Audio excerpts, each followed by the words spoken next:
All right. Well, yeah. So you guys are now having plummeted down, but casting fly on yourself. You have arrived at the bottom of this hole that you flew down. You are on the third layer of hell, known as Minoris. Um, the two of you now stand upon a large boulder together, drained of magic, flushed with adrenaline, and scared by the atrocities witnessed in your descent. All around you is a thick, putrid green liquid bubbling and popping. Dead trees fill the terrain, and some grow living on muddy isles, populating the expanse around you.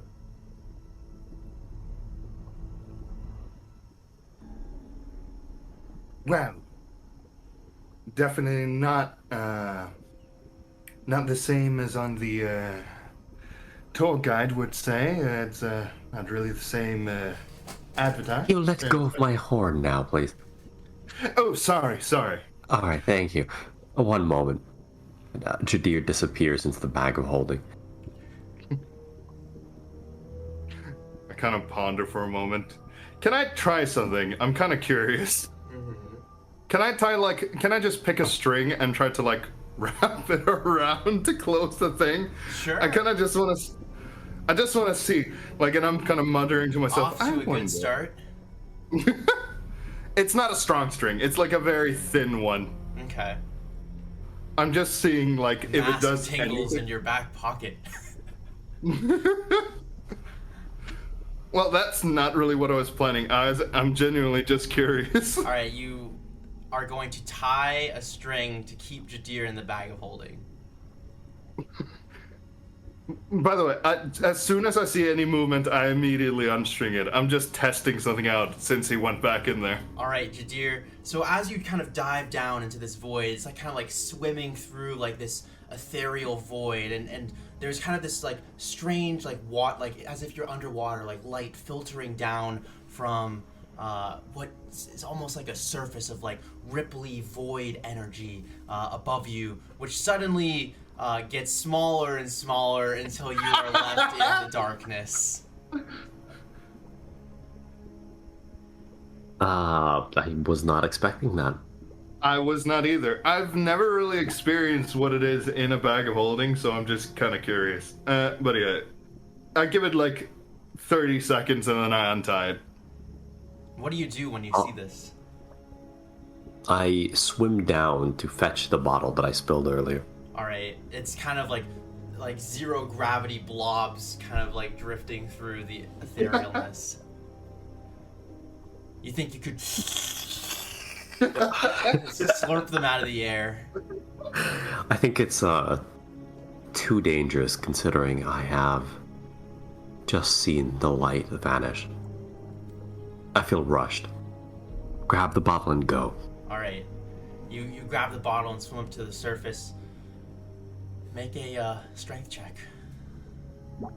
Oh, if I feel it resisting, I'm not gonna kind of untie it because I don't want to break it. So what I would do instead is find an opening, healing the as soon as I see there's something, I just open it. Right, you go to see if you can find the opening, and the bag opens back up, pouring light back into the void, and your head pops out. So what did you see when I tried closing it? I'm just doing a little bit of a test. Nothing. There was no light. Wait, light goes through? Give me a second. I kind of pull him out and go inside myself. You jump into the bag of holding. Right, you go head first into the bag of holding, wanting to see this for yourself. You get the overwhelming urge to throw this bag into the swamp.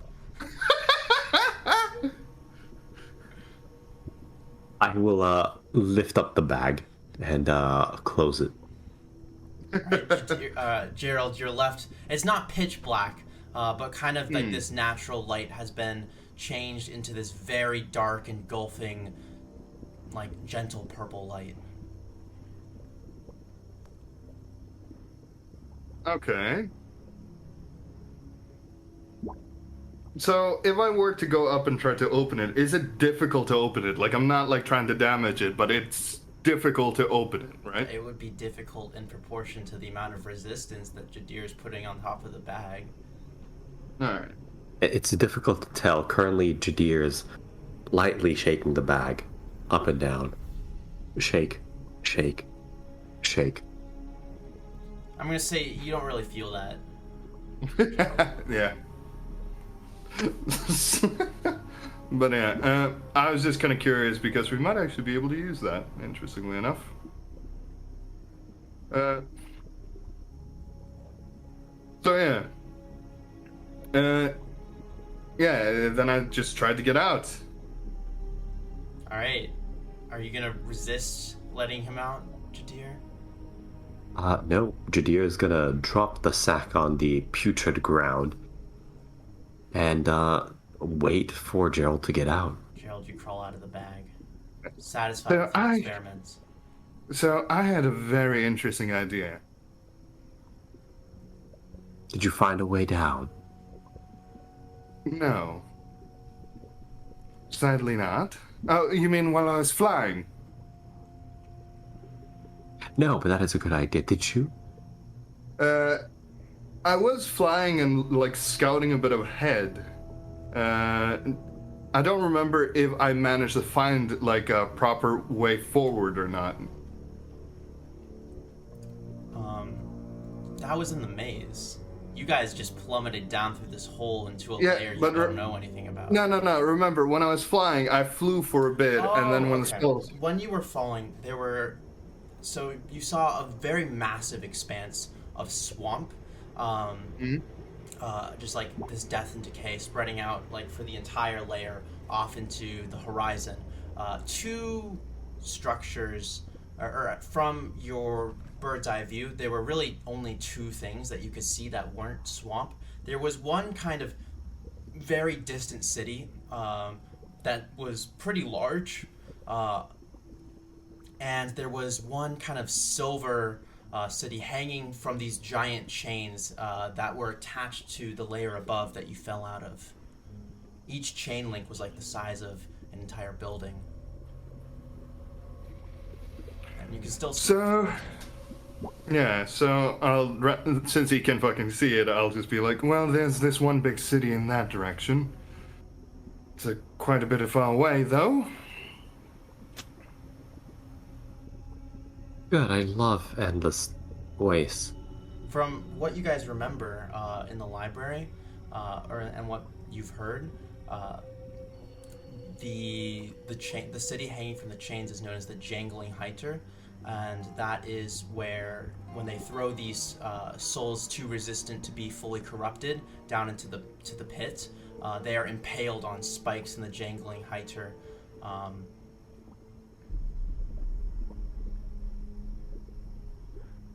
But I suppose the Jangling Heiter itself, isn't known to have anything other than sticks on a plate? Yeah, it's a city. Alright, but geographically it makes no sense for us to go down or have the ability to fly up now. I mean, you could go there. So from the description, I assume that it's sort of situated on a disc that is attached to via chains to the top of the layer above us. Yes, the chains are attached to the top of the layer. The city is only hanging about 10 to 15 feet off of the actual ground of Minoris.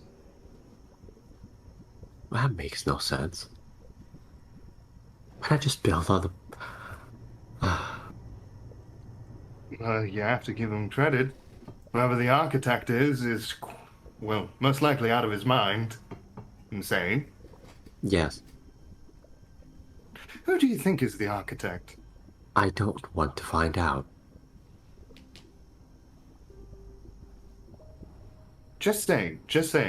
Imagine the outhouse that madmen would create. it would create chaos. Just saying.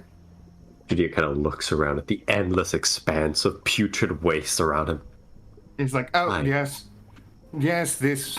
I'm just keeping conversation.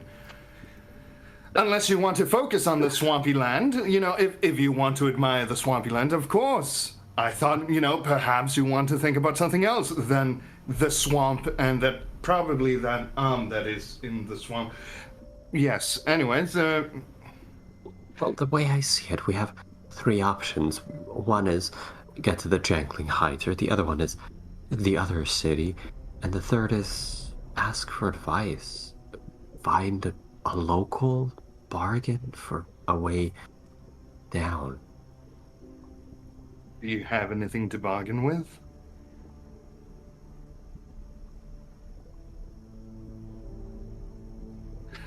I take that as an... I have liquor, I have time.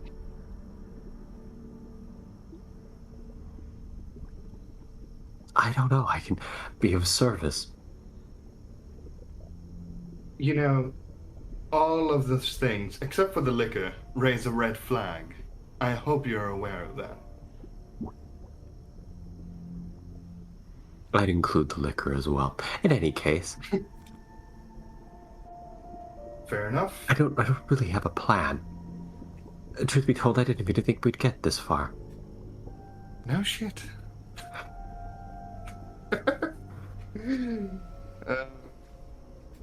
Well, we're going to need a bargaining chip.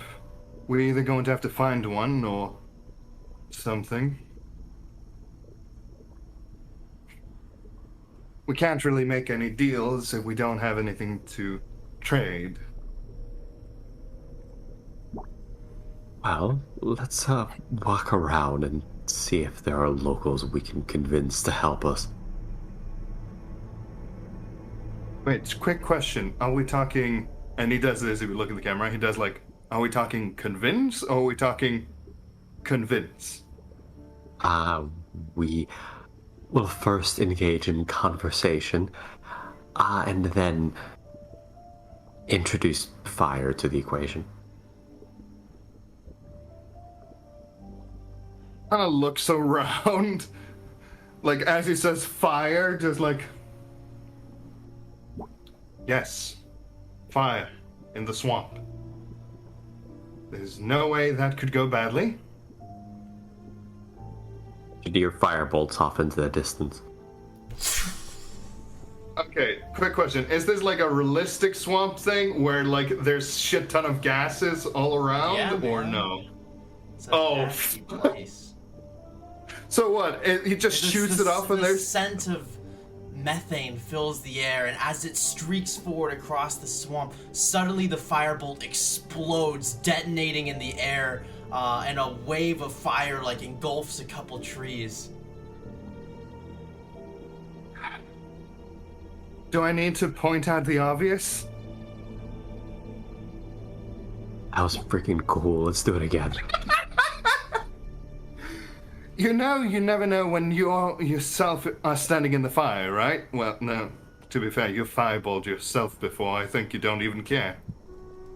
I do care. It's Are you sure? He kind of looks at you seriously. Are you absolutely sure? You have injured yourself more than people have injured you. And that is an offense to that.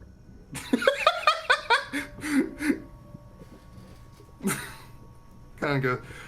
Anyways, let's see. Let's try to see if we find any locals, and let's see if we can make How them. vastly desolate would this place be anyway? I'm sure it's teeming with life. Oh, definitely. He kind of looks at the swamp, kind of kicks a stick into the mucky swamp thing. Kick a stick, popping a swamp bubble. Just the scent of sulfuric gas fills your nostrils and makes you gag. Teeming with life. Too much of it, if you ask me. You can hear kind of bug swarms. Amazing. You didn't have a... You know, there's this one product that I would have loved. I heard it's quite new around the jungle area. I think they called it a bug repellent. I would love that right now. Sounds fascinating. Oh yes, I'll tell you all about it later. You Anyways, look down let's to see, walk. like 2 or 3 mosquitoes on your arm. Now go for him. Jadיר takes a step forward into the swamp and just immediately. Oh, yeah. I will squelch onwards. You squelch onwards, moving between this kind of like thick, disgusting mud and onto islands of less horrible mud as you make your way through the swamp. Is there a particular direction that you are heading? No, I guess it was away from the fireball. Away from the fireball, okay. Yeah. Alright. So, I assume you're following Gerald?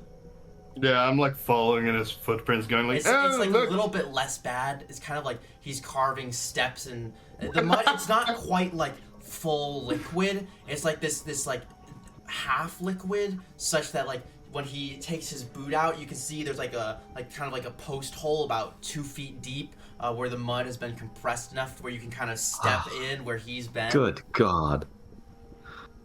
I kind of just look at and like, I don't say anything about this. I'm just, well, anyways, so would this be a place you would like to retire to? I don't know. Seems friendly enough. Teaming with what? Will turn around. He's being sarcastic as fuck. This takes a surprisingly long amount of time because I have to You can feel your multiple boots filled with times. mud. It takes me a good 10 seconds to turn around.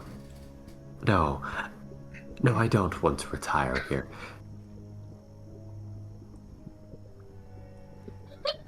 That's it. Is that the only thing he says? Just like, and then turns around again. There's a moment where there's waiting if there's anything else. He kind of just looks at you, going like, not wanting to leave you. And well, look on the bright side. If we manage to get deeper, it might get drier. I hope. The mud. Deeper. We don't know. What was the? Do I know what the next floor is? Mm-hmm. You know that the level below the 3rd layer, Minoris, is Phlegathos, which is indeed where both Master Zagur, Sidvasne, and your lost love lay in waiting. All right. Do I know what kind of environment it is? Mm-hmm. You guys were in the library and you read about Briamok, the city on the volcano where these things lie. And those notes are I believe, I put in chat in our library session. Mm-hmm.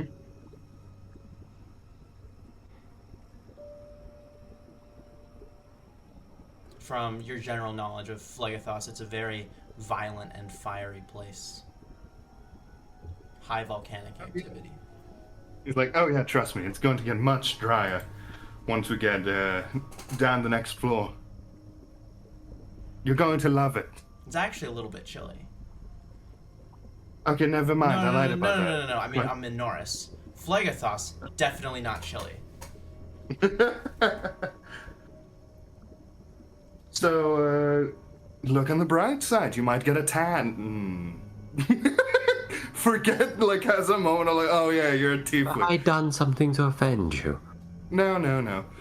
Can you tell? Really? Yes. I thought- No. I see. I'm just, how do I say this? I'm in hell. I'm in a swamp. And there's fucking mosquitoes everywhere. He kind of like, just like kills another one on his arm. It's not really what I expected to be a hellish tormentor, but seems fitting. You guys say as you're like waddling through the swamp. Out of curiosity, do tieflings get tanned? Occasionally. It's not pretty. kind of thinks about it. He kind of has like this moment of he's like just utter confused, like, what does he mean by that? Well, you see the skin flakes and it comes away fresh, raw, and pink. Oh yes, you've been quite often pink, actually. Yes, thank you. Kind of just. Well, to be fair, it's very strange to see you change colors so often. He's Kinda like a look- chameleon. I become blue. The pink werewolf. Never mind, the blue clashes with my ruined suit. Yeah. Won't do it. Oh, your suit is so ruined. Oh, it doesn't matter. I'm Very still gonna upsetting. maintain, Yeah, you gotta look classy in this place. at least maintain some harmony with the Yeah, colors. you just have like what looks like giant poop stains stretching all the way up the legs of your slacks from the mud. Hmm. And like I splotches will of continue blood to on your plunge my blazer. dress shoes into the waist. Fortunately, you tied your shoes nice and tight. Otherwise, they would most certainly get taken by the mud. Oh god, yeah.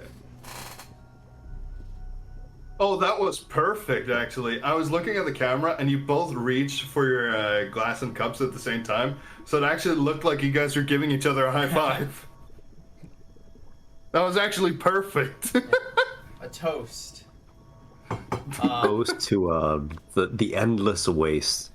Yes. So you guys are kind of waddling through this swamp for a couple hours, and eventually, a village comes into view, centered around a very large swamp tree, small homes built upon wooden platforms filling the surrounding clearing.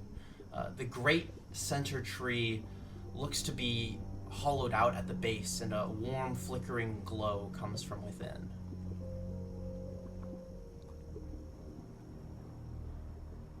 Do we see any people around? As- Any yeah, entities? As you get closer, you do see several humans outside. Most of them are moving inside this tree. Are you guys kind of just like approaching the village? Judea, on a scale of 0 to 10, how suspicious does this look? I'd give it a solid 9. I have no idea. I have no frame of reference for this place. I don't know, maybe they host parties inside trees. Look, In keep an hell? open mind. In hell?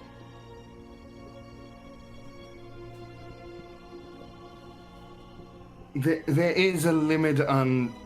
Well, you know, do you want to check out the tree? Look, what do you want me to do then? Fireball that thing? He thinks about it for a second.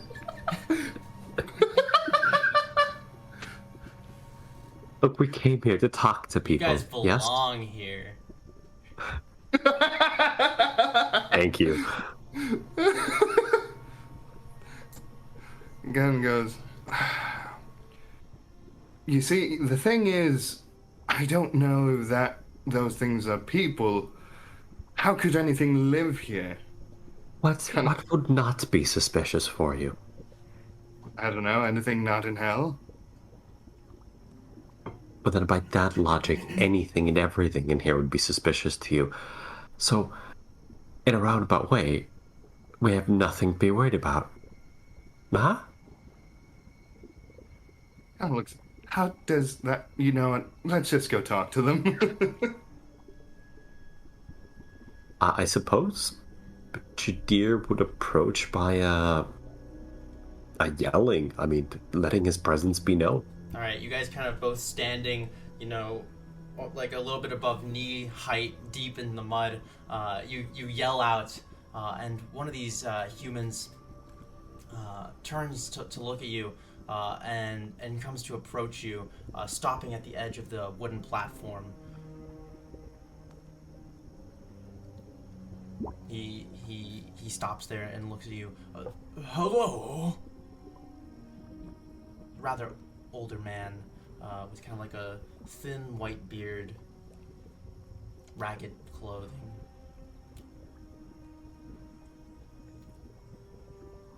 Hello. I am Jadir. This is my friend Gerald. Hey, Well, don't just stand there in the mud. Come on up. Oh, you're surprisingly welcoming. It's can I insight? I really don't trust it. sure. I'm not good with insight, but yeah. 16. 16. Nothing about his demeanor strikes you as particularly disingenuous.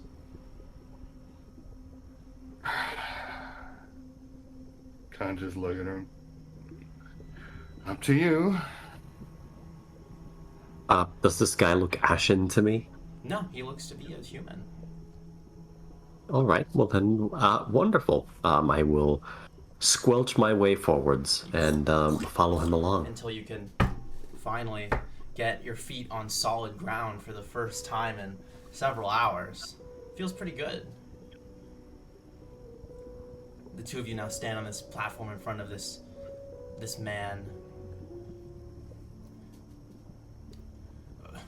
Hello.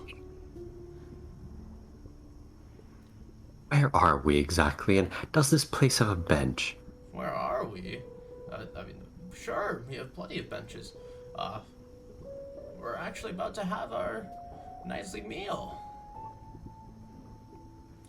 Nightly? It's night right now. Well, day cycle is not the same as it was in the overworld, but we like to kind of keep our internal clocks going anyway. I'm being so rude. My name is Hugo. It's been too long since we've had visitors. Given the whole deal with Mephistopheles, we don't get many folks around here anymore. Anymore? So this used to be a more thriving place, then, is that? Oh, all the levels used to be more thriving, but especially here, you know, Mammon and his whole resistance against, you know, his alliance with Glacia, resisting the ruling of Mephistopheles. We're not allowed to make contact with the other layers of hell anymore. We've been sealed off by Mephistopheles. Mammon has also sealed off the exits. That's a problem. We were hoping to get down. Down? Why? Well, we have business down there. I don't mean to pry. Would you like to have dinner here? You look very weary. You've been through quite a lot. Jadir is sort of collapsing on a bench now. Yes, that sounds lovely. Dinner sounds good. What about you, kind sir? He says, looking at Gerald. Out of curiosity,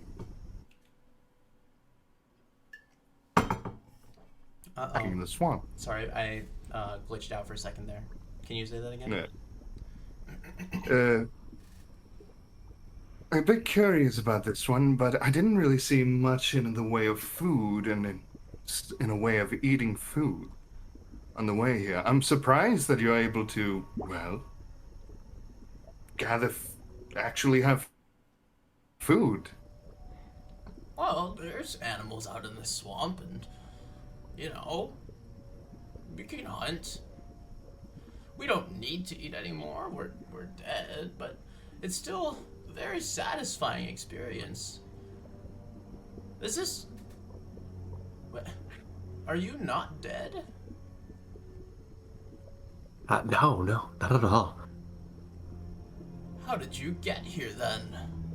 The man We looks walked. to be very confused at this point. A we minor walked. correction. We jumped. Well, yes, we jumped. We walked, and then we jumped, and then we flew. You came all We the didn't way actually here. do a lot of walking either. It was mostly running. Oh, true. That was it. Well, I'll be damned. You deserve a rest indeed. Well done. Though, I do question your sanity. Oh, trust me, nothing that a bit of humor doesn't fix. Also, by the seams of it, we've probably lost it a long time ago. Ain't that right, Judea? You and your goddamn fireball.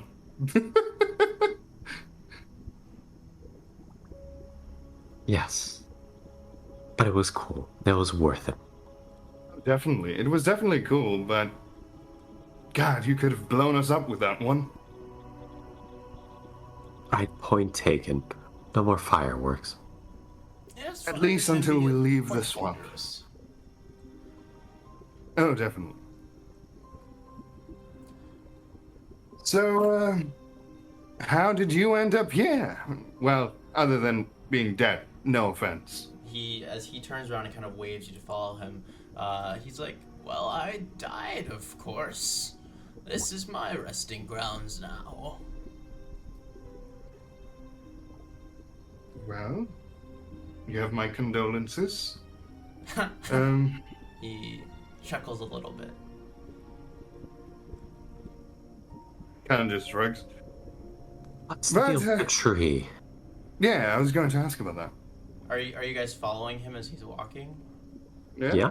Alright, you guys are kind of walking towards this kind of large tree that's been hollowed out in the center. He's like, well, this is the meeting hall of the village, if that's what you can even call this damn tree.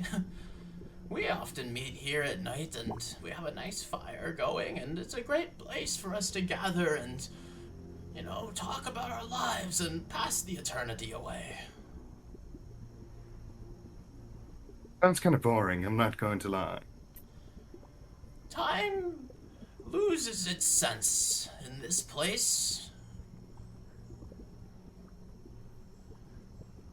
Do you guys never have any... Do you not have any instruments or anything like that? Like No, a we bard, don't. maybe? I did notice the instrument on your back. Are you a bard? Oh, yes, I'm a bard. And, well, kind of looks at... I've never really asked, do you have any, like, performance skills? Other than, you know, your card tricks. Looking at Jadir.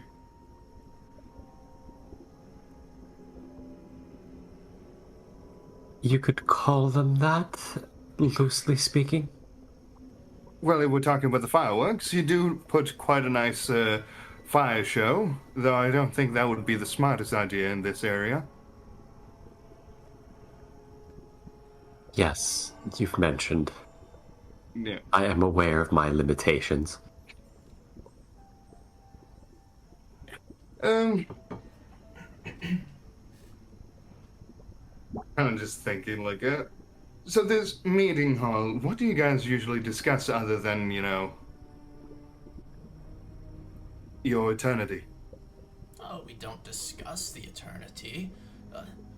Something that, as he says, kind of scratching his chin, when I was a mortal, boredom came quite often to me. Time feels different when you have less of it, but when time ceases to be meaningful, boredom does not come naturally to me anymore.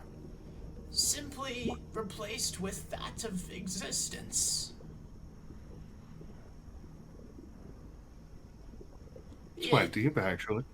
You'll understand someday, I promise. But don't rush. Enjoy boredom. There's a peace in it. I think Jadir has completely zoned out and is paying attention to his boots. I like listening to this, but at the same time, don't rush, you know, enjoy your boredom. We're in hell. I don't think we could rush it anymore if we tried. Yeah, as you're walking, the mud is very slowly kind of coming off your boots in dried clumps. Though you're certainly stained quite horribly. Eventually, you enter into this large hollowed-out tree, and you walk inside and see a long table of kind of dried swamp wood set up in the middle of the room. There's a welcoming fire behind it, with what looks to be a boar roasting on a spit. People are gathered about the table in warm conversation. Hugo gestures for you to take a seat. Well, color me surprised. I did not think you'd have boar here. Amy. Music. Kadir sits down, accompanied by the most dramatic music. I didn't think you'd have boar here. Dan, Dan! The shadows dance on the walls. Everybody looks at you with crooked smiles. You sat on the bench in the spider part of Hollow Knight, where it's the secret fake bench. Oh no. Yeah, so you go to sit down. People are all around you. And as you do, the scene suddenly drifts away from you, bringing the warm light with it, like waving the steam away from a freshly boiled pot of water. The moment dissipates, leaving you inside a cold, dead tree. All the people are just sticks, stripped of any human qualities. The entrance quickly seals like a closing mouth. I fucking knew leaving it. you in the dark.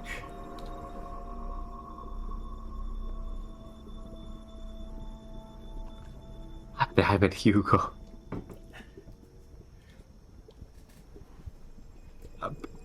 So we're inside a dead tree you're now? Inside a dead tree. The entrance has been sealed shut, and you are currently in the pitch black. Well then. Do you want to go out? You have Should I dark light a vision, torch? though, Jadir. Well, it's pitch black, so you can't. But you have dim light in pitch black. I have a upgraded dark vision. Not Okay. just in terms of distance, not in terms of any kind of mechanical benefit. So I can't Jadir, see anything. You can't see jack shit, Gerald. But Jadir, you see a woman's face emerges from the back of the tree, kind of stretching forward on a long neck of stretching wood. The eye sockets are peeled back so far that you can see almost the entirety of her eyeballs. They move back and forth between the two of you in an incredibly creepy and silent observation.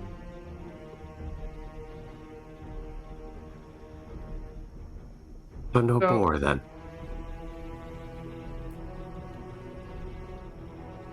Jadea, could you come? I can't really see you right now. No, I understand. I don't want to set off a torch.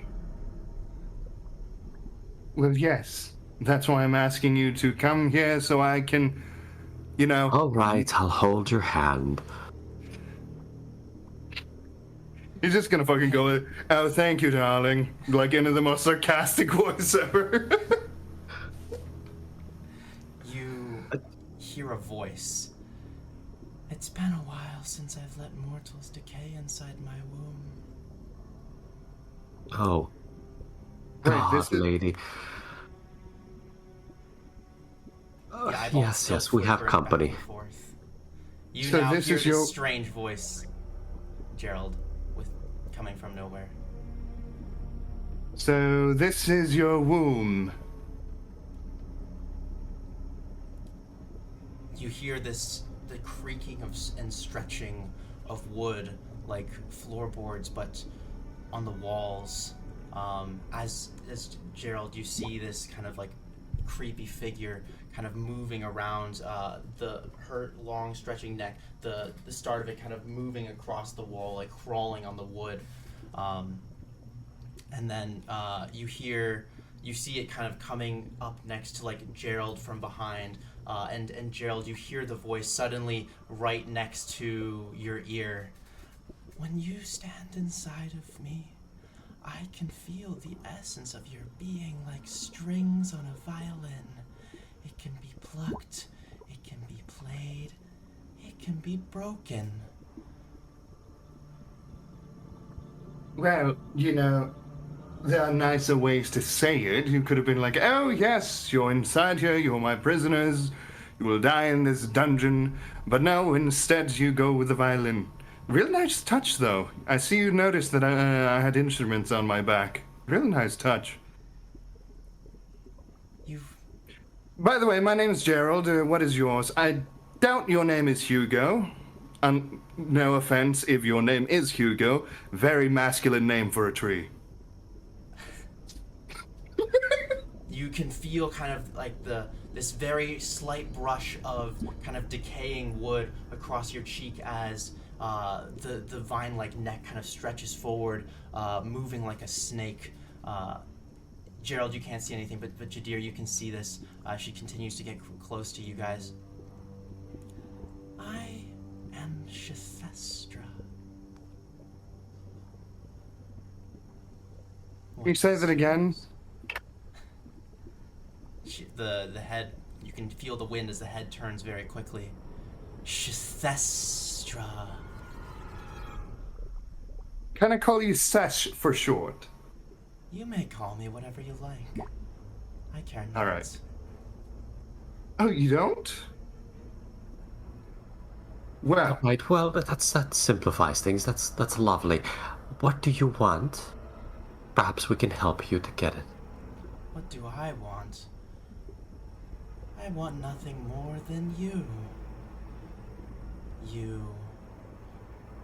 You, she says, turning her head back towards Gerald. You are not like the others that come here, she says very clearly with her head turned, facing directly towards Gerald. Yes, we have a sense of humor. You vibrate with a radiant frequency. It sets you apart from men like him. And the head slowly swinging towards Jadir, and then back at Gerald. Oh, come on, give him some credit. He's actually very good at quite a lot of things. You should give him credit for it. Quite a good What are you doing in this place? Thank you. Oh, what am I doing? Oh, playing the hero, other such things. Probably going to... Well, to be fair, I do have a date. A date? Oh, yes. Can't be late now, can I? Oh, it's quite complicated, She got to choose the location, and, kind of difficult when you have to take the hell bus to get here. Jadir, you see this twisted smile of like vine-like teeth coming across her face. Sweet child, I'm almost tempted to let you go. Oh, couldn't you just make this one favor for me? I can't be late. Oh, imagine I'm gonna have to get a shower again. Well, a burning shower could also work, but that's on the next floor. Make a persuasion check. Wait, really? Yeah. Oh my god. 29! 29. All right. Very good. Okay.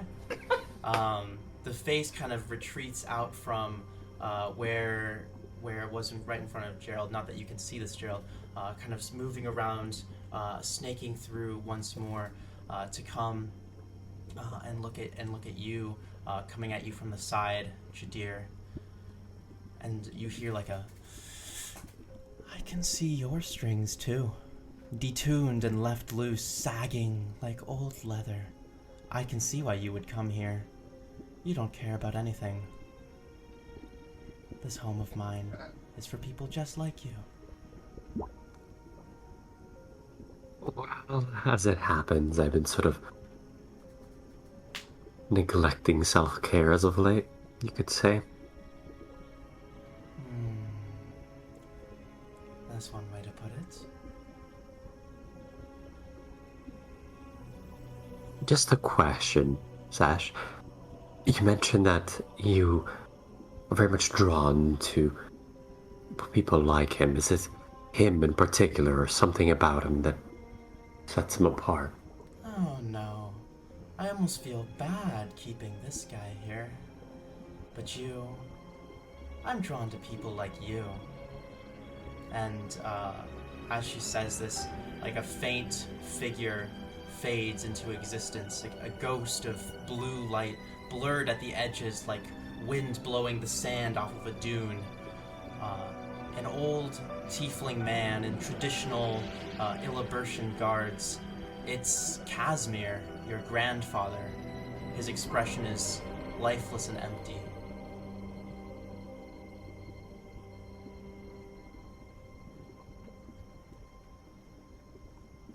Not a very nice thing to do. He's here with me now.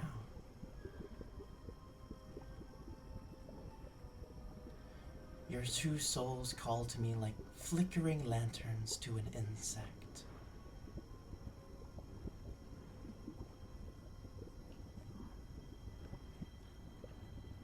And I'm supposed to believe this. Believe whatever you want. And as she says this to you, you can see the roots inside of this tree are now very slowly moving across the floor like pythons.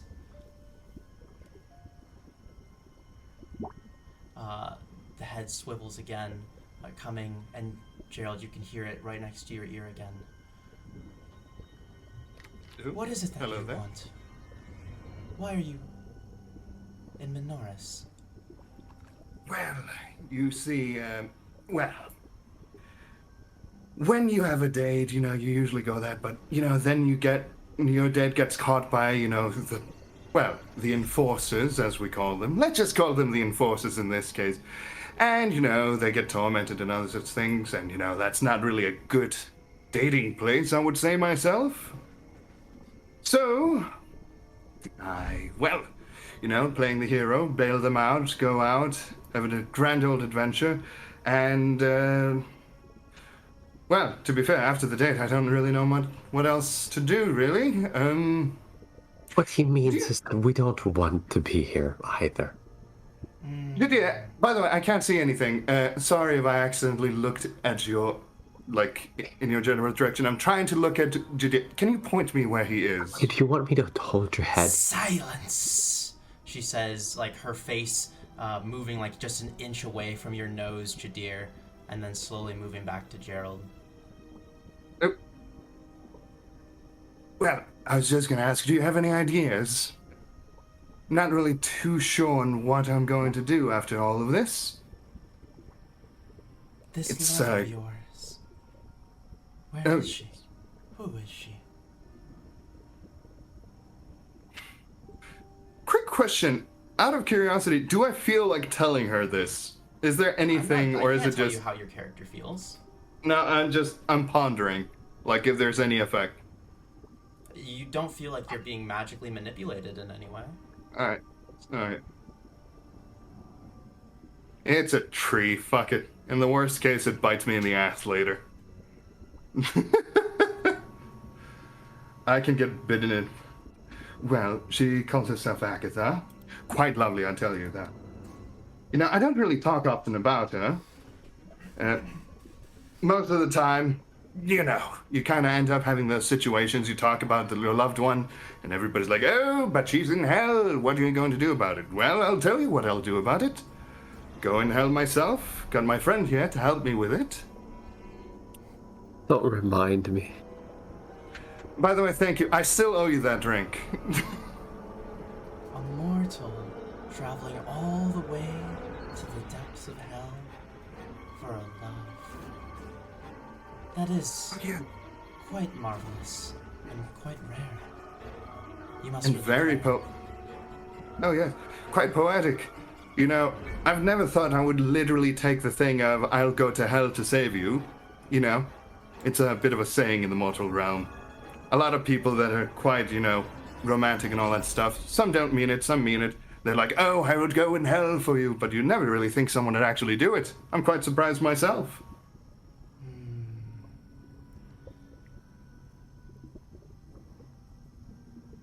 Do you know where she is then? About a rough destination. I know which floor she's on. Yes. Next one, if I remember right. So she's not in Manaris. Sadly, she's not here. I have to go one floor lower down, and, well, after that, I am about to piss off quite a bit of few people. Probably. So. Or not. Well, maybe not. You never know. Most people do not take kindly to visitors here. But I am not one of them. You can stay here as long as you like. Did you not catch the point where he said he's on a bit of a schedule? I'm not talking to you. Yes, I know. I'm simply reminding you of this fact, since you seem to have A ignored vine it. wraps around your leg and kind of pulls you like a couple inches down into the dirt beneath your feet.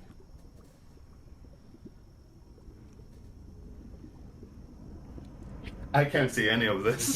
You can't see any of this. You're still in the pitch black. The face turns back to Gerald. I will Brother, let out you of- go. I was going to ask you one thing, though. Well, if you don't mind. I might consider it. How did you end up here? What? I have always been here.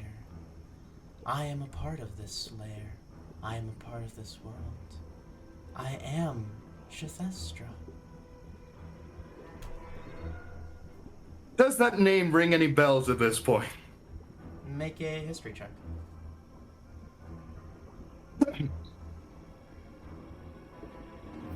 Natural 20. 21. Natural 20. So this is a pretty obscure piece of knowledge, but you actually recall a specific few, just segments in books you've read on demonology here in the past, that the Shithestra is actually kind of this entity that expands across the swamp, existing as a being between all the living trees, though she makes her appearances most commonly in large trees. She has the ability to manifest illusions that she lures in passers-by traveling through the lair of Minoris by inviting them into what she thinks will be welcoming them, and then trapping them and letting them starve to death inside of the trees and consuming their souls. Kind of good. No wonder the name rings a bell. You know, you're quite famous up on the upper realm.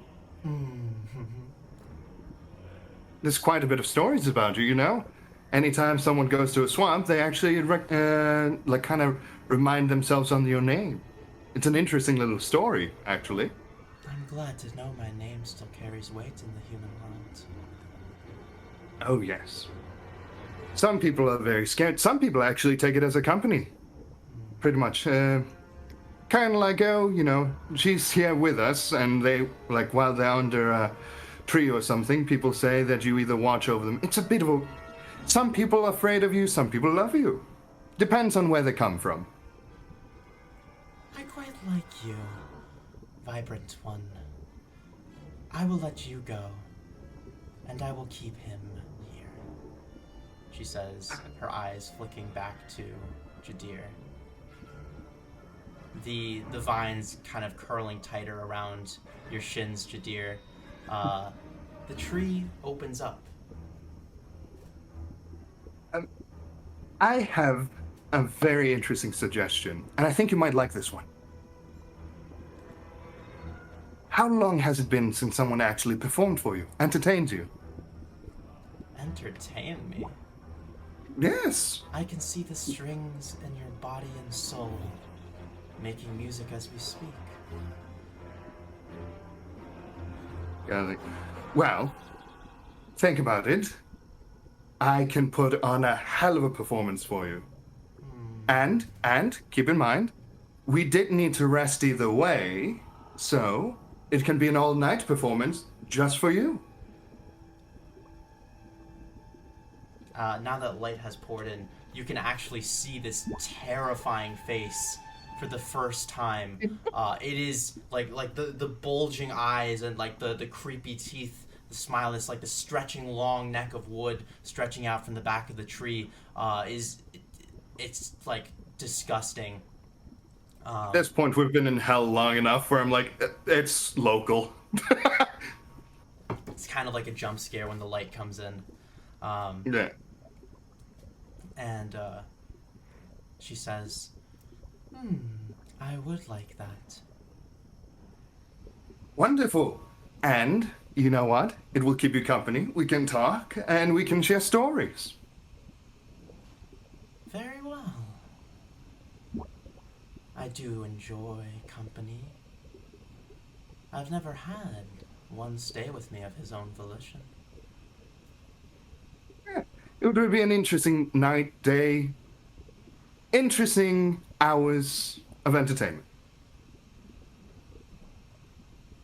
It seems, a lot more entertaining and memorable than, kind of looks at Jadir, a snack. I'll enjoy him. Seriously, later. never. No one's ever stayed with you willingly. Why would they?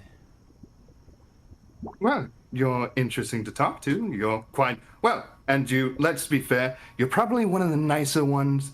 Probably the nicest one, actually. Because let's be fair, the people up there ran after us with pitchforks. And we kind of jumped down a hole. They were kind of pissed that we went through the gate, I'm going to be honest. Many of the inhabitants here are quite rude. Oh, definitely. But it might be a nice little break. Have something nice, No swearing, only smile, enjoyment, and entertainment.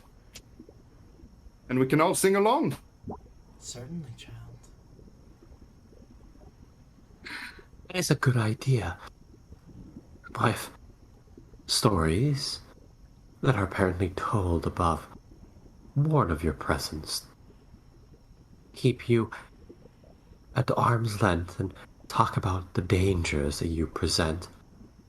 Maybe that's a big reason no one's stayed with you willingly. Well, Gerald here is an excellent storyteller. Maybe you could change that. The face comes close to you again.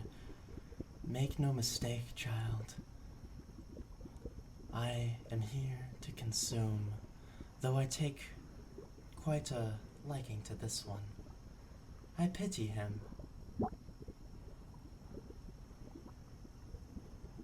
Oh, I'm under no mistake here. It's what I presume is to spread tales. False ones. Should mortals come here, we could tell tales of your caring nature. Lead further souls astray, and tell them that there is safety to be had inside your trees. Mortals Feel like do not come here anymore, though I do appreciate the deception. You seem to be a patient one. Make a persuasion check, Jadir. I'm literally just like, fuck, she's part of the entire swamp. Because here's the thing, I had a dimension door, like, okay, I can dimension door out of here and just grab him with. But then I want to, wait, what if her power is further than just this tree? You got a 13 on with a your natural plus 8. 20, you would know that the Shethestra is a very powerful entity. Yeah, it's that's only what I'm grown like. in strength from the thousands of souls that she has consumed. What was your persuasion, Jadir? Jadir, with his voice quivering, legs still wrapped in vines, gets a 13. 13. All right. So you stay for a while. Gerald, you are performing for the Shethestra. Yes. I'm going to put everything on. I'm going to give her a hell of a fucking show. I will...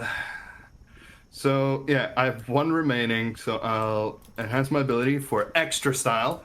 And then even further, I will use a bardic inspiration on myself, because I apparently can do that in this. And out of curiosity, can I get, for even more mind-blowing performance just for this tree, get Jadir to give me a help action? Are you proficient I'm stacking in it. Jadir? I don't think so. I'm not a no. performer. Unfortunately, he cannot give you the help action. All right. That's fine. I already... Okay, so... please, Lady Luck, be on my side. Performance with an advantage? Oh, wait for it. So, I'm level 8 Bard, which means with my... not with the Bardic Inspiration, it is... what is it at level 8? Is it a D8 then? I believe so. Nah, we'll just use a D8. 1d8. Okay, 3. So, the total is 33. Nice. I rolled a 19. On the second, but if I did not have the advantage, it would have been, I think, a 21. Is there something specific that you're thinking of performing here?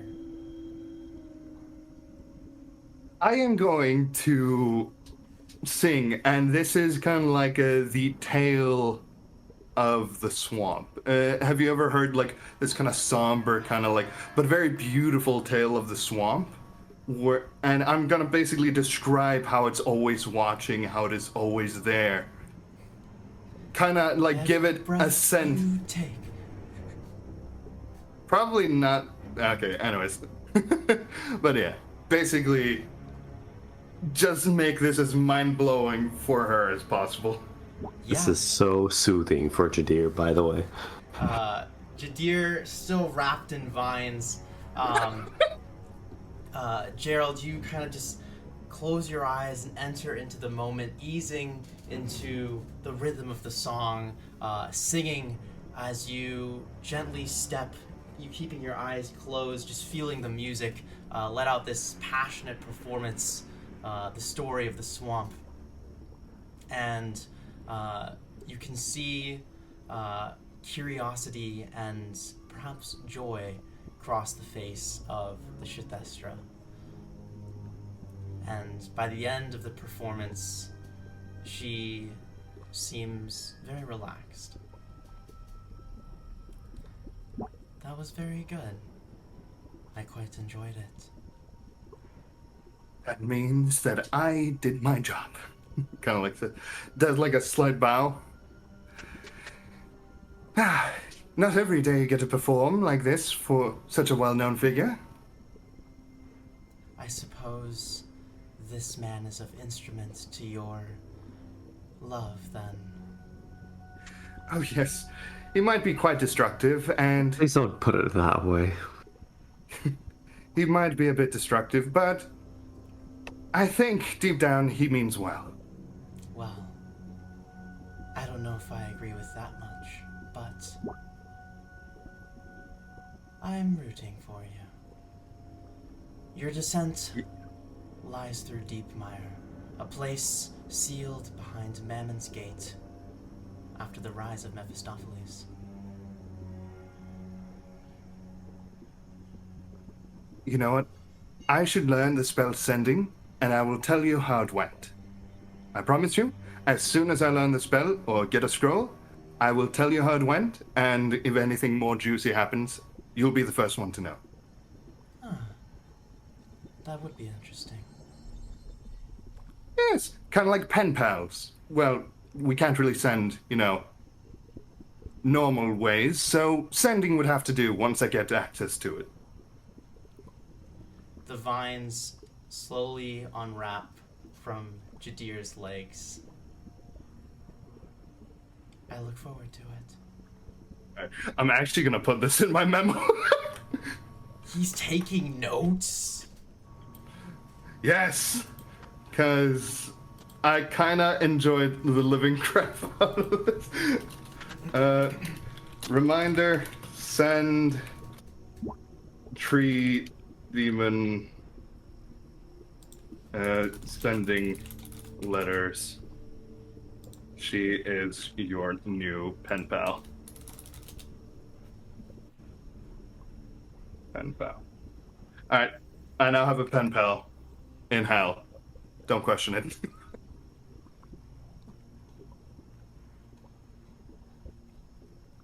Alright, so, yeah, I kind of go. By the way, if there's ever any time that you just want to say hello, you're always welcome to send me a message.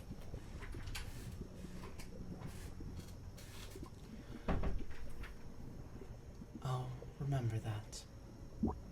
Right. The tree opens up. Jadir resists the urge to make snarky comments and will just walk outside, not looking back. It was wonderful spending time with you. As Hopefully we'll walks out, this kind of terrifying tree leans closer to you one last time.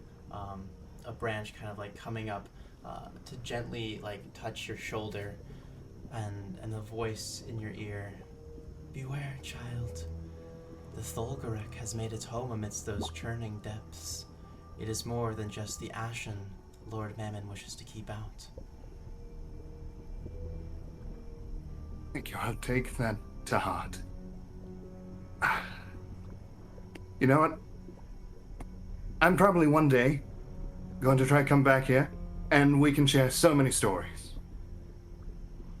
Would have to be a bit of a roundabout trip, but, you know, hopefully by that time I'll be strong enough and, you know, we can do what people call hang out. I know I'll never see you again. Oh, come on. There must be some hope in it. We shall see. That's the attitude. Stay safe, child. And Will do. the tree closes behind you. I kind of just, same to you! Well, not that she needs it, to be fair, but still, the gesture. This was actually quite lovely. Ah, was it? Was it really lovely? I actually quite enjoyed it. Ah, God. When she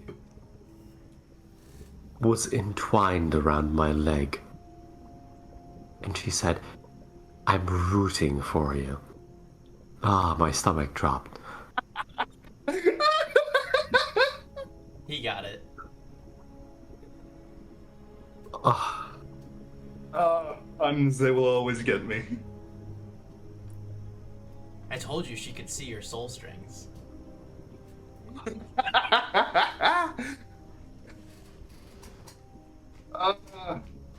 Yeah, I'm like laughing loudly, like as he says, when she was saying rooting for you, I'm like, ah! you're seriously considering going inside the bag of holding for 10 minutes. Just fuck this. I love this. I got a new pen pal.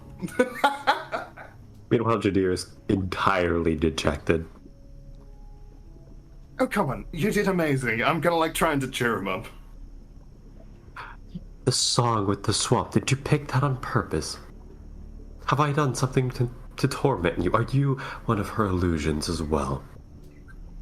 It's at this moment that Gerald fades away, leaving you alone in the swamp. It was me all along. I've been following you everywhere.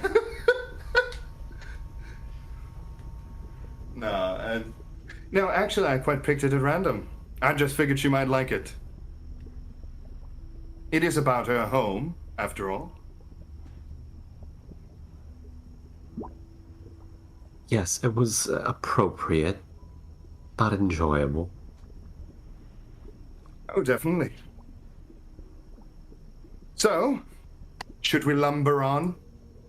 He has like a very big smile as he says that. The DM got that one.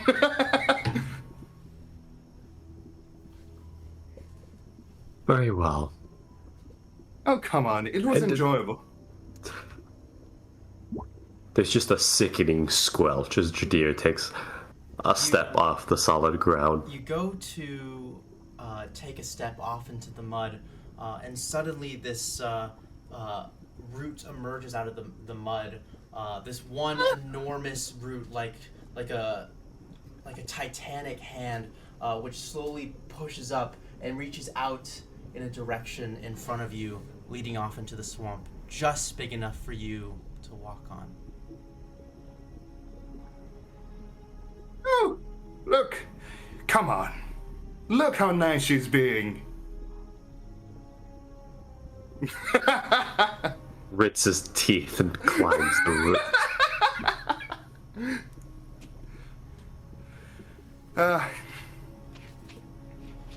So you guys fall in the route? Yeah. Alright. You walk along this route for, I don't know, it's been a couple hours. You guys are unbelievably exhausted. You don't know how much longer this is gonna go. You carry on, or do you try and rest on the route? I'm gonna, carry on, but I'm gonna be like... So, I spy with my little eye something that begins with M. Is it muck? Ah, damn, you got that one too. Okay, it's your turn. Is it my dick? Oh, wait, sorry. He's not here. Wait, how did he get here? I kind of want to be canon that he just pops out of the bag of holding. Into existence, and then pops out. Just pops out of the bag of holding. He's like, I'm stuck with you guys. I've been here all along. I would love that. No, that doesn't happen, unfortunately. Ah, man. Methane-fueled hallucinations. Yes! Yes, that's exactly what happens. You swear you see Franchester, but then just realize you've had way too much swamp gas. So wait, it's his turn, so what does he say?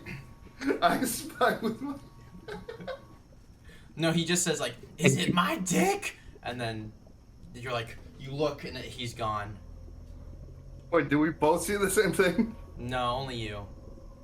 Only me? Alright. You're right. Should we set up Oh, no, I'm fine. We can go for a bit. So it's your turn, by the way. It is your turn. I spy with my little eye something that begins with the letter M. Is it my... Is it my dick? Is it now on his turn? Now it's your turn to hallucinate. No, I think the tree is fucking mine. with us. I think the tree is fucking with us. It's because I fucking threw a firebolt and burnt its cousin. I love the imagination that it's the tree just fucking with us. I'm enjoying it, but he hates it. How do you find joy in this? Oh, you just have to have a sense of humor. I'm beginning to think the mask is just you all along. Oh no, that is very much way more destructive. Are you sure? I would think so. Unless the mask is starting to rub off on me. That might be a bit of a concern. I think it rubbed off on you a long time ago. He's just now thinking about it. Alright, so as you guys are trudging along this route for a very long time without sleep, I need you guys to make a constitution save to avoid getting a level of exhaustion. Alright. Oh, good. 15. 15. You're good? 19. You're also good. Woo! So, pressing through the fatigue, hallucinating on swamp gas, eventually you guys see a single, slightly leaning stone tower jutting out of the bubbling mud. The stone blocks are covered in vines and algae, and spiral stairs lead up around the outside of it. The route seems to end at the base of the tower.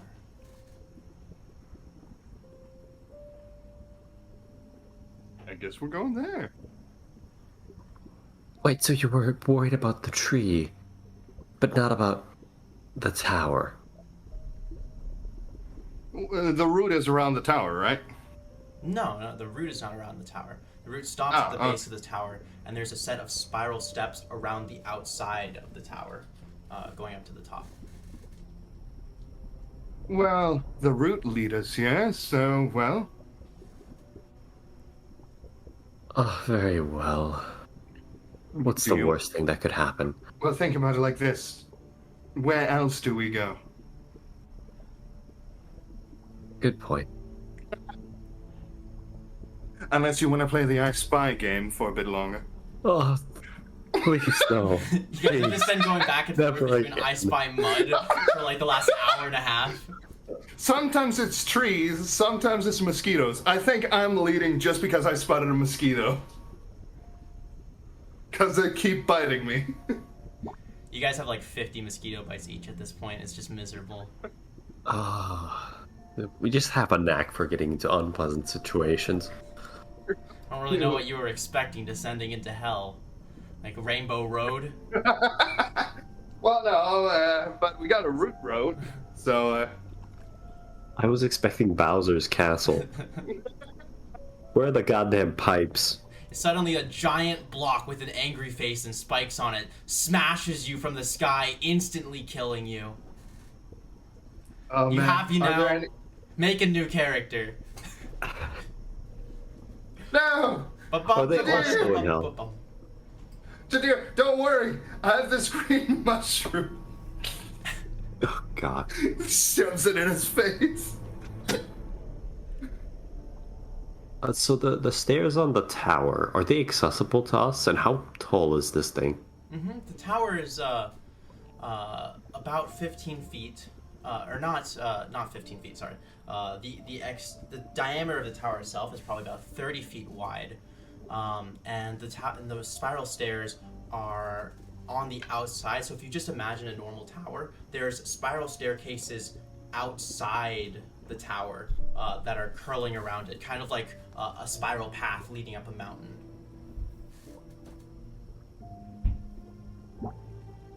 I suppose we take the stairs then. I mean, being completely trapped once, I suppose Jadir will be a little bit more careful now. Alright, how are you being careful? Just like going slow? Not carelessly talking to the first person that I come across and trusting them. Alright. Well, you don't see any people. Yeah, I'm too freaking tired to Yeah, you guys are take both the very time. tired. Yeah. But you trudge up these spiral steps, and when you arrive at the top, you notice that all the growth stops before it reaches the roof. The growth being like these vines and algae, which you step onto. A large metal circle built into the top of the tower with a roughly 15-foot diameter lies before you. So that you have like the ceiling of this round stone tower, and then a smaller 15-foot diameter metal disc in the top of this as well, part of the floor that you're standing on. The metal circle has a depiction of a long coiled snake with the torso and head of a man wielding a spear. There is writing in what you now recognize as infernal, written about the circumference of the metal seal. Gerald, you would immediately recognize this large snake with the torso and head of a man wielding the spear as Lord Mammon. The Lord of Minoris. Alright. So, what is this? Like, is this just a depiction on top, or? So there's the metal circle in the top of this tower, like part of the Yeah, floor, right? There is long coiled snake, Mammon, basically coiled around the outside, the circumference of the circle, and there is writing in what you now would recognize as infernal, written right in the on the metal disc. You know, there's a bit of an irony in this. It's the fact that I don't speak Infernal. Whereas I do. Yeah. I'm a very shitty demonologist. I don't even speak their language.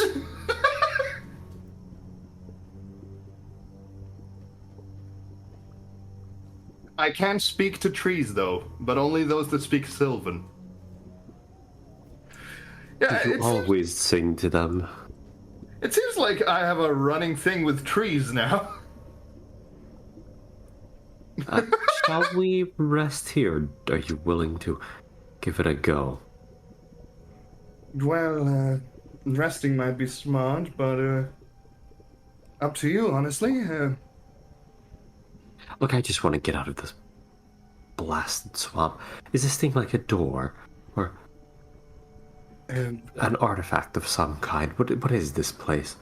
So, that over there, the Lord of the Hell, well, a depiction of him. And those are letters. Kind of looks at you, hinting at it. Right, no, it explains about the circumference.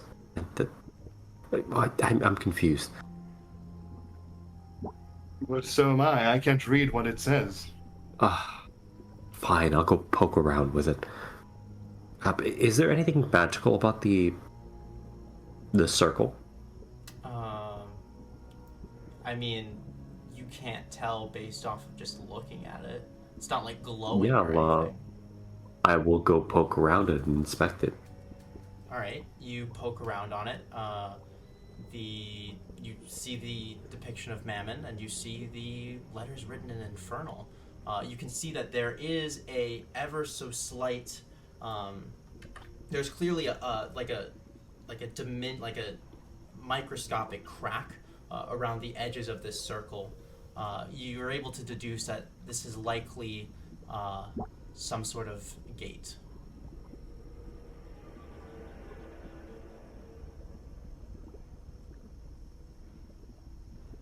Lovely, okay. So, what, we stand in it and hope for the best? Huh? I guess there's worse ways to do it. You A walk. Jadir steps in it. You step on top of the metal plate on top of this tower, and your feet clank on the metal. You can hear them echoing in a chamber underneath. I kind of stop it real quick. Wait. Wait for what? We should rest. I can't use the flying spell yet. We'd have to rest for it to come back. Alright, in the meantime, I can help you translate this, and you can have a go at it, I suppose. Well, it would be better instead of us, falling down another hole. Kind of Yeah, points that's what we want. Well, yes, but I'd rather be able to fly instead of going thwonk. Because we don't think it's just a way to get further into the tower, but Do you want to risk it? Fair enough. Like, I don't have any ways to help you not fall faster, going to be fair. And so yeah, I ritually cast a tiny hut. Alright, your tiny hut emerges, forming on top of this tower.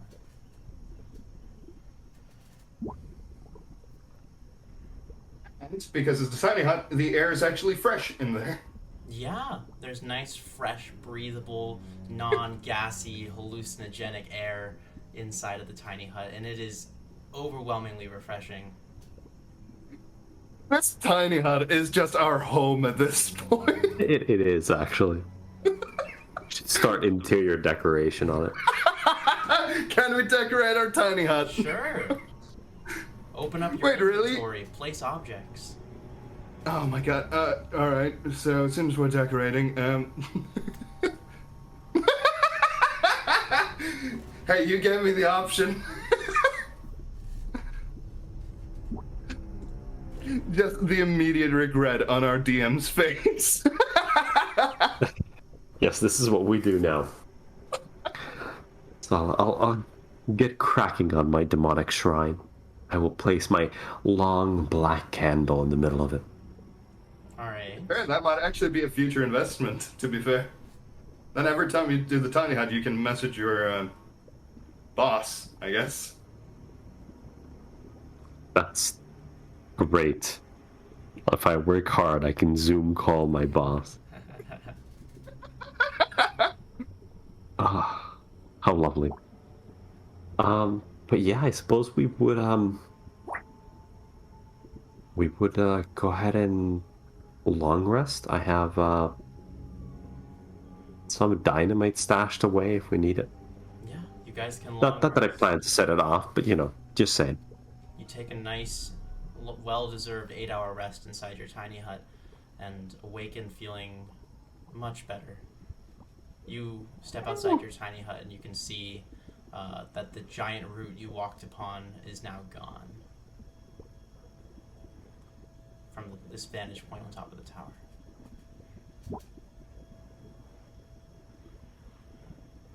Well, I'm I don't wanna so go- glad to be rid of her. yeah, I don't know. I'm starting to miss her. So right to her then. You were so eager earlier. Well, to be fair, that was before I didn't trust... You know, I think I should get myself checked. I didn't trust the humans, but I trusted the big tree. Oh. That was my point earlier. Whatever. Did Well, you to be fair, make heads or tails of this thing last night?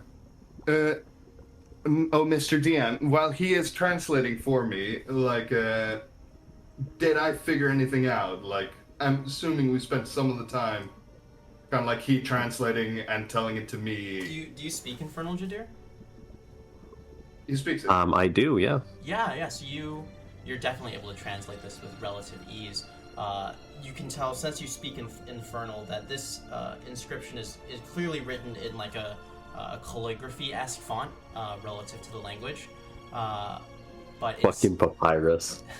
yeah. It's the inscription says, and I'll put this in chat. For eons past, we hid from sight, far from judgment, far from light. In this land, I must remain until I come to speak your name.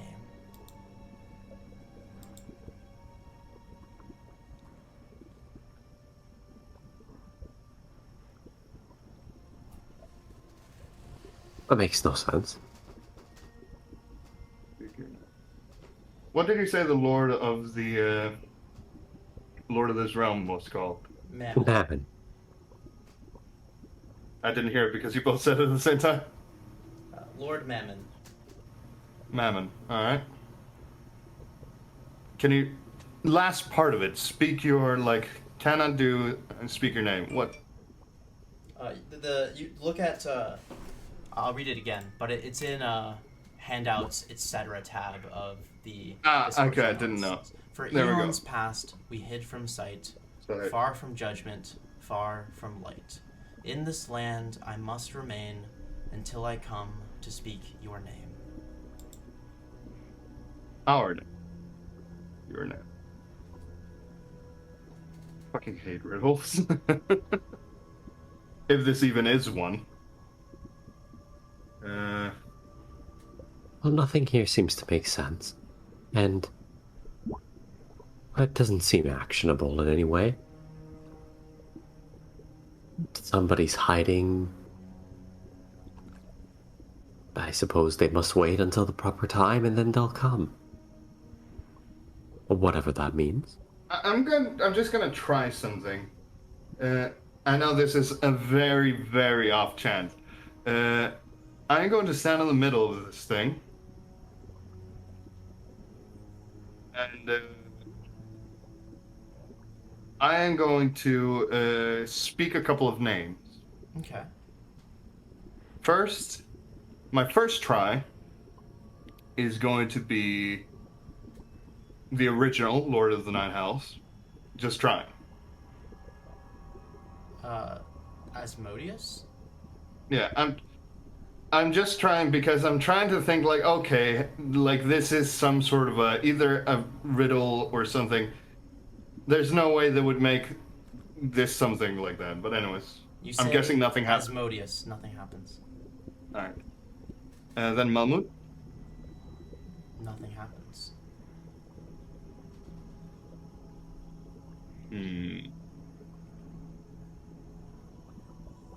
I wish I had detect magic on. I only have dispel magic.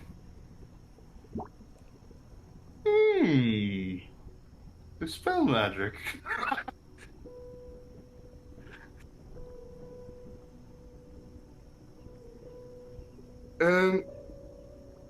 Jadir,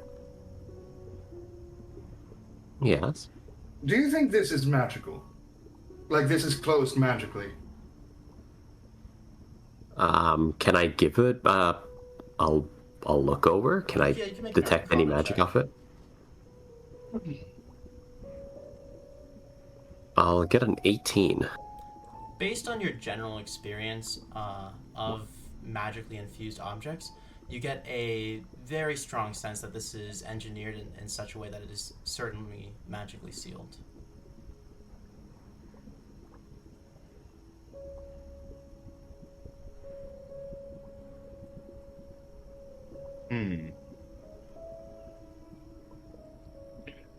I want to try something dumb, but I feel like it would be quite risky in a way. Describes everything that we do. Can you be more specific? Do you know the spell Dispel Magic? Oh, please don't do that. That's... Well, it's a last-ditch effort thing that we can use. Right. Plus, you know, if we fuck around with this gate or whatever, the lord of this realm might get pissed at us. You don't think if I dispelled it, it would be permanent, do you? You're muted, dear. I have no idea. Do you know any names? Someone that hides from light, hides from sight? The Order of the Ashen Blade? Try standing on here and saying that. Alright. I'd stand with him, by the way. I'm not leaving the thing. I'm like You guys standing stand on. together, your footsteps echoing on the clearly hollow chamber beneath you, and you speak the Order of the Ashen Blade, and are met with a frustrating sound of buzzing insects. Close your eyes and think really hard. Just hear nothing but bzzz. Technically, I could put up another tiny hut over the hole so we get left alone. Actually, that's not a bad idea. Do you want me to put a tiny hut so we get left alone by the mosquitoes? It's fine. I'm more or less used to them at this point. Fair enough. But for eons past we hid from eons past we hid from sight, far from judgment, far from light. In this land I must remain until I come to speak your name.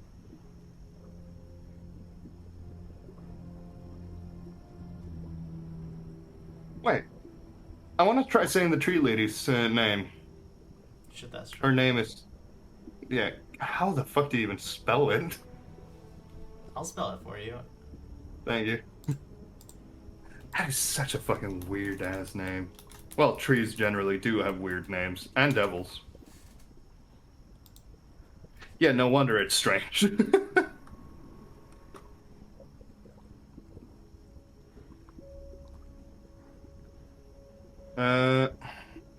So yeah, I tried to say her name on top of this. She is hiding from... and frustration begins to set in. I was thinking like because she was hiding from sight and hiding from light.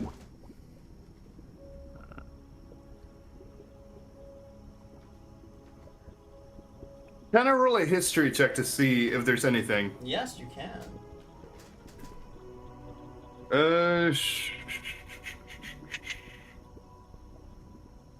Yeah, I'm not gonna waste a spell slot on this. 13. 13. You feel like there's something on the tip of your tongue here. Oh my god.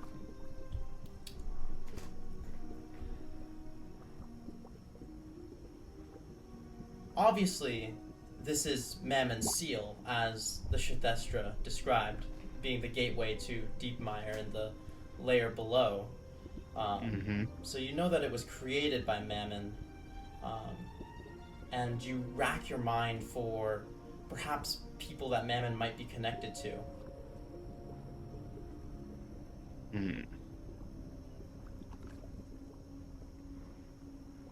Wait, was he one of those that were not like was working together to bring back Asmodeus? That is true. You do know that he was working. What was the other one's? What was the other one's name? What was the other demon lady's name? Glacia? You say Glacia, like Glacia? Standing on top of this disc, and suddenly the tower begins to shake ever so slightly as the eyes of the Serpentine Man, Mammon, light up along with the markings along the edge of the metal circle. The plate begins to sink into the tower and roll off to the side underneath your feet. Do you get off? As it's moving underneath you? No. Alright, so you're just gonna... Okay. You can see the plate sinks into the tower and rolls off to the side, revealing the spiral staircase down into the darkness, but you don't get off. You don't get on the spiral staircase. You instead plummet down, choosing to fall into... Okay, you see this deep hole starting to come as you're standing on this thing that is very quickly going to come out from underneath your feet. Can I pull him aside as soon as I like? Yeah, you like pull getting this guy out of the way of a car. As you pull him off to the side of the tower, and you both kind of trip on the edge and fall off to the side as the disc rolls off, revealing this spiral staircase down into the darkness below. I kind of soon sit up and just raise my arm. Yes. Being shitty at demonology, my ass. How did you... Okay, I don't know how you got that, but good job. Think about it. There must be some sort of a reason why he stuck around with her and why they're working together. I thought that it was because of the fling they had. Oh, most likely. He either loves her or she is an object of desire, or whatever. If you recall, Dan, when you asked for the secret of the 9 hells from the devil you bargained with up in the city of Dis, she told you that Mammon and Glacia were in love and that it was taboo. Yeah. Oh, yes, they're very much in love. But, go us! That was an interesting name. I don't understand the riddle, though, but a name was spoken. So, All right.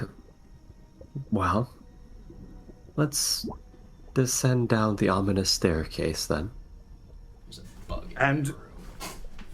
And we're going to end up on the right floor. This is pretty much our last stop for a while. You You guys walk down into the ominous darkness. You arrive at the base of the staircase and set your boots down on a firmer than above mud, slick stone flooring. The halls are thin, and you can hear the slow dripping of swamp water, like echoing through the darkness. However deep this goes, you get the feeling that you're still inside the tower.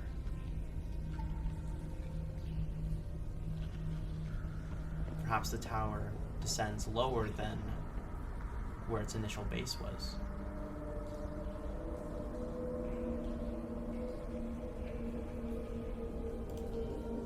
I'm starting to get a really creepy feeling about all of this. Well, only now? For a long time, I was exceedingly annoyed, so yeah. And then I was mostly confused. Well, now we get to the creepy part. Can't really play the I Spy game here, can we? I could. Oh? Also, it's gonna be getting kind of dark here pretty soon. Gerald, you're having a tough time seeing already. I'm holding his jacket. I just lead the way. I can give you a torch, a lantern. Well, if that works, sure. Do you want to, like, is it still gassy in here? Like, No, not. It's actually not. okay, then yeah, I will light a torch. I mean, it's certainly not fresh. It's very musty and stale, but it doesn't smell like sulfur or methane anymore. Yeah, I was just more worried about blowing us up. Alright, you ignite a torch, revealing many sets of hallways you could go down, leading God knows where.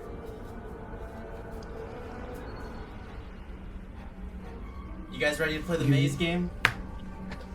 You don't suppose you have a ball of yarn or something?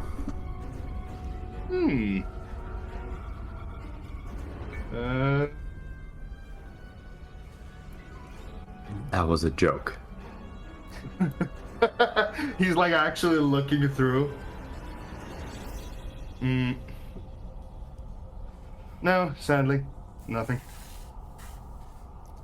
Alright. You know, this is one of those things where having that feat that allows you to always know where north is would be really handy. That'd pretty much break the maze game. Unfortunately, there is no north in hell. Wow. That is unfortunate. That is unfortunate. In fact, you take out your compass and see the needle just spinning in circles. So what? Do they say, "Oh yes, go that way"? What are you talking about? It's like that? spinning in circles, and then it's like kind of like it goes back and forth in one direction before spinning and going off in a different direction. Man, giving people direction in this place must be living hell. We speak about compasses and whatnot. Where does my silver pendant point to? Oh! Your silver pendant. You pull out your silver pendant. That's a throwback. That is. Silver pendant is pointing 30 degrees to your left, facing a wall. But it is giving me a reading. Okay. Fuck.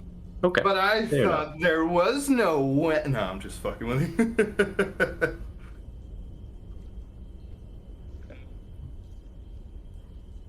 So yeah, ready to play the maze game, huh? I am, yeah. Alright. Let's see if I can get this. Okay. I got it. Okay. This is... There we go. Okay. So...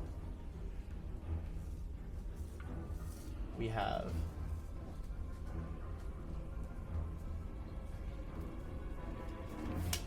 Do you guys remember how to play? Last time was basically the tutorial maze game. This is the real maze game. This is the real maze game. Did you want us to roll initiative like we did last time? Yes, I do want you to roll initiative. I've not had good luck on these initiatives, so I'm gonna be fair. So that's fine. I'll get a 4. Nice. Oh my god, I got a 20. Jadir 4, Gerald 20. All right. This is here. Actually, let's put the deck over here.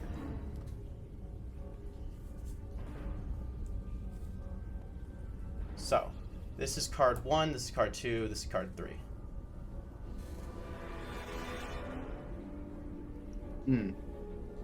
So if you remember, you play the maze game by... So these 3 cards are the river, you have the deck, and then the discard pile over here.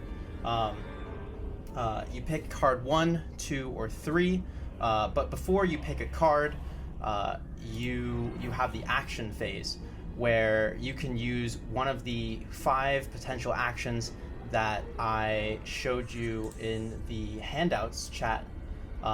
You have Forge a Path, Scout Ahead, it's elementary, Careful Consideration, or Boost Morale, each having a different effect. So if you look at the handouts tab of the game, it should be right there. Yeah. I'm looking at it. Yeah. May I scout ahead? Yeah. If I'm first, that is. You I'm are first. So roll a dexterity check. You only 13. beat me by 16. I got a 13. 13. Unfortunately, that does not beat the maze DC. So, faced with these kind of initial routes that you could potentially go down, you're so early on in however deep these tunnels go. It's really a toss-up for which way you want to go. Big card. 1, 2, 3.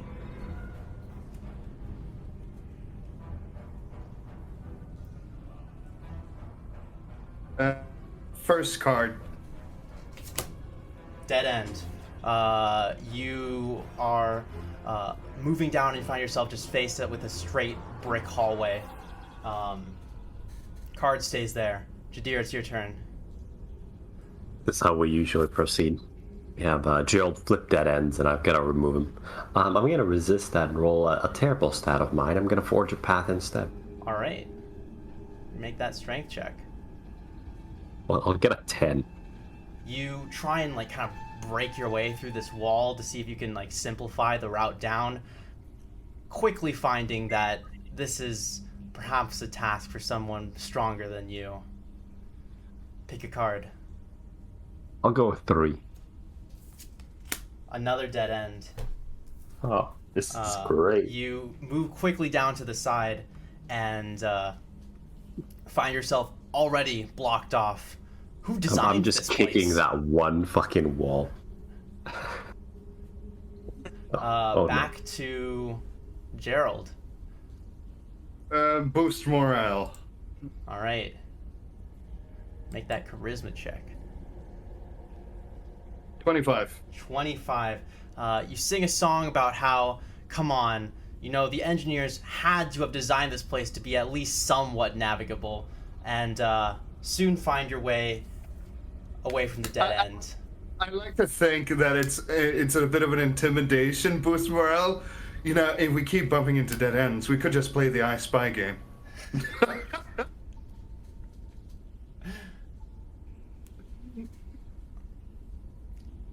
All right, Jadir, it's you. Are we not picking a card? Oh, I'm sorry. Thank you. Gerald, pick a card. Jadir, middle, or no? No. Believe. Trap. Okay, well, I didn't pick it. I was Too gonna bad. ask. It's too late. You picked it. you've activated his trap You've card. activated my trap card. As you guys are kind of descending deeper into this tower, Roll me a d6. I like how I'm like asking, like, hey, Jadir, middle or not? And then you're like, I'll flip it for you. It's like, what? I think that's what happens in the fiction. We're walking the passage, you're like, but what do you think? We should go down this way or that way? And all of a sudden, the stairs give way underneath you. 2. As you guys are kind of talking about, at least we could play the I Spy game. Hey, here's the way down, and you like immediately break through a tripwire, and like you feel both of you guys immediately get impaled by poison darts. Make Constitution saves. Oh my lord! I spy with my little eye. Poison darts. I spy with my little eye. Pain. I get a 16. 16. That's not good. I get a 6. 6. Jadir, you manage to shake off most of the effects of the pain, only taking half damage. Gerald, getting flooded with pain, takes 12 points of poison damage. Jadir, you take 6.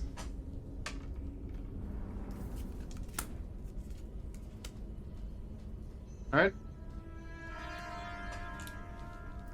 I'm going to stubbornly use my worst stat once again. He's trying to game the system. Go for it. And, yeah, trying to climb out of this pit. I roll a 5 and fall back first into the pit once more. You're not in a pit, but you do slip once more on the ground, now covered in spilled poison from the darts that, like, broke on the ground. Great. Pick a card. I'll pick the third one again. That was so good last time. Another dead end. As you find yourself once more in an unfortunate blockage. I swear I didn't add more dead end cards. I am so sorry. You know what? Fuck this. I am going to... How long is each section? Like, how long are we walking between? You don't know. Last time you knew what was up because you learned about Mentiri, but you're in deep mire now. You don't know shit about this place. Use third level to enhance my and his ability.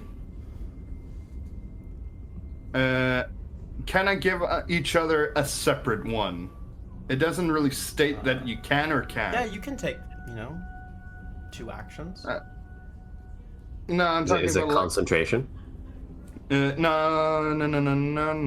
It is not duration. Concentration up to 1 hour. There we have it. No, I'm talking about, can I cast it at third level? If it, at third level it says you can pick 2 targets, then you're just concentrating on 2 targets. So yes. Yeah, but I'm wondering, could I give myself Owl Wisdom and then him Fox's Cunning? Or would it have to be the same thing? Let me read the spell. What's the spell name? Enhance ability. You touch a creature and bestow upon it a magical enhancement. Choose one of the following effects. The target... Oh, choose one. Alright, never mind. I have to choose one. No. I would say you can just touch you guys at different times. So you could put different skills on each people. I would read it that way. Alright, if you say so. Cast it a third... I kind of just look at him. What does he want help with? I suppose at this point, charisma, just to double check that we get rid of the dead ends. Okay, I give him advantage on charisma, and I'm gonna give myself advantage on dexterity. Okay. There you go. For once, I just want to be cool and do something muscle related. It's never gonna pan out. Yeah, it kind of feels like at one point you're like, oh yeah, we're the charismatic characters, but then you're like, but if we were the muscle characters, This would be a lot less RP. Well, if I were to jump at a window, I'd impact and fall down. I would not fly through. Just say that much. Sorry, the mental image finally hit me. It's like, Brunk! Exactly. Sorry. My lord. Okay. Okay. So I have advantage on dexterity. I'm gonna scout ahead, then, if possible. Yep. Wow, that's a 12. I got a 9 and a 5. Jesus, which gives me a total of 12. That does not beat it. Disappointingly, you return back to Jadir, clueless and upset. Off to a good start. Pick a card. I'll pick for you. Yeah. Hey. Yes. You guys move down the tower. Finally, after frustratingly running into corners, you find your way moving down, and the halls are kind of turning from the stone kind of much of the stone, but not all of it, leaving that behind as you emerge into these swampy tunnels thick with vines and roots. Skeletons of long buried bodies from ages past can be partially seen in the walls and floors. The smell of just decay and putridness fills your nostrils. At least it's new kind of misery. Well, you know, misery loves company. Well, I thought it was variety is the spice of suffering. well, I was more talking about the fact that we're here with misery. I suppose Jadir will boost morale since we seem to be running into dead ends.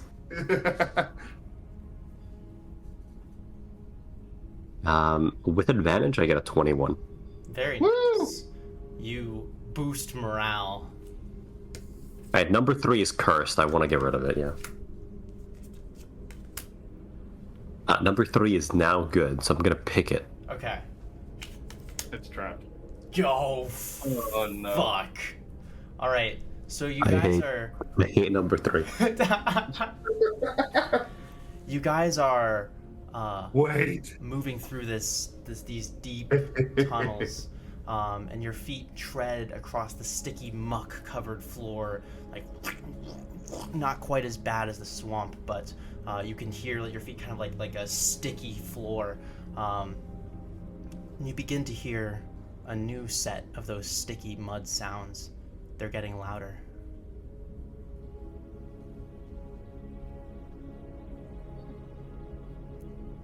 I will stop walking and press myself against the wall. All right, you press yourself against the wall, and as you do, you see there are several stone blocks missing from the wall to your right, and through them you see a small portion of something truly horrifying. What looks like a rib cage with small trickling lines of blood dripping down the side. Long gray hair traces the spine. It becomes clear to you suddenly that your paths are set to merge into a K-shaped intersection.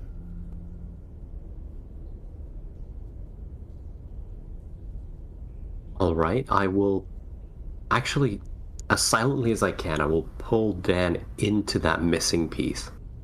Okay. So you guys are you're like in this gap between the two hallways. You can hear. Could I cast a major image to make it seem like the wall is solid around us? Yeah, you can. Yeah, I'll try to do that to toss the monster's attention away from us. Hopefully, have it pass by. Trying to keep your breathing in check, you very, very gently whispering to yourself and flickering your hands, like these magical bricks of essence are now like kind of like appearing next to you side by side, keeping you two in between them. The steps suddenly stop. Make a stealth check with advantage. Both of you. And actually, Finally, I have a double you have double advantage, so you get to add 1 advantage plus 1. I'll get a simple 16. All right. I'll get a 24. 16 and 24 averages out to 20.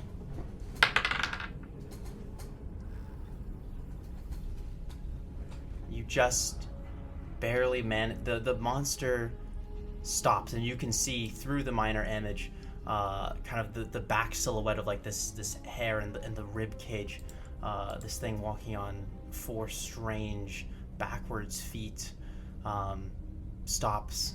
You can hear sniffing and snorting, and then it continues on its way.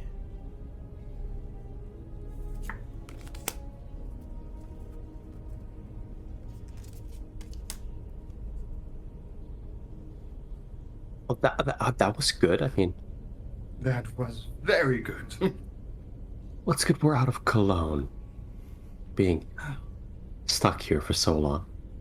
No, very much so. Can I scout ahead again? All right, taking a sigh of relief, waiting a few moments to let this thing pass. You try to scout ahead and make sure you are not going in the direction that it wandered off into. Don't pick number 3. Oh my god, I am getting very low numbers right now. That's another 12. Another 12. Unfortunately, you return empty-brained once more. I said Okay. not to trust number 3. You Jadir sure? has this sinking suspicion that the monster probably went in the direction of passage number 3, and you shouldn't go that way. It's for sure a number 3. We know I it. trust him. I trust him. I'm gonna go for the middle one. And you find yourself at another Incredible. dead end. So, You find a bit of this as you come to the dead end, this grotesquely mutilated pile of carrion lays in the corner. It's been ripped apart so completely that you can't even guess what this creature once was. It looks only a few days old at most, though.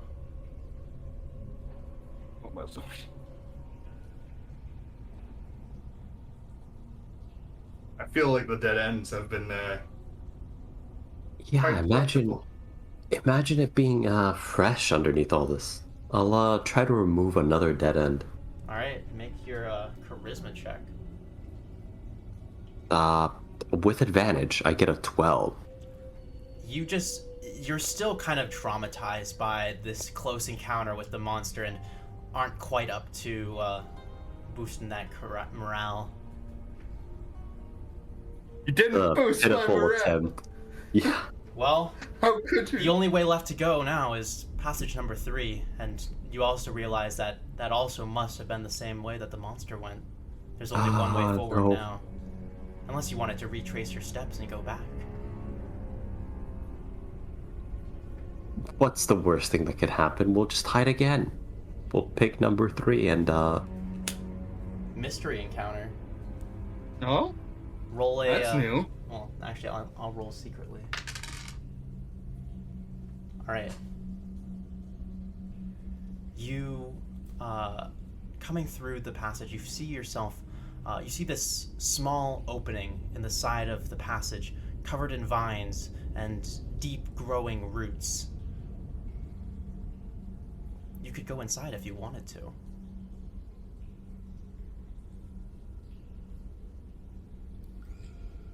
should we risk it?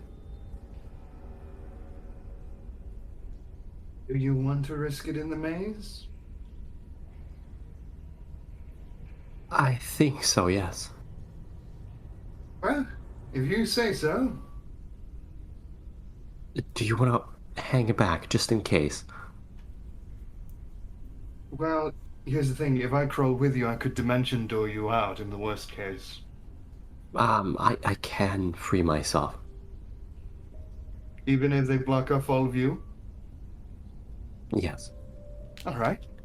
Then I'll hang about and stay watch. Yeah, better one of us gets trapped than both. Fair enough. Jadir will hesitantly sidle forwards. You kind of have to like shoulder your way through the deep growing vines, and entering into like the small crevasse. You find yourself in a tiny maze of vines that you have to kind of push your way through, until you eventually emerge into a small open area in the center, where you see these vines kind of moving on their own, being pushed down as if sagging under some sort of temporary weight before snapping back.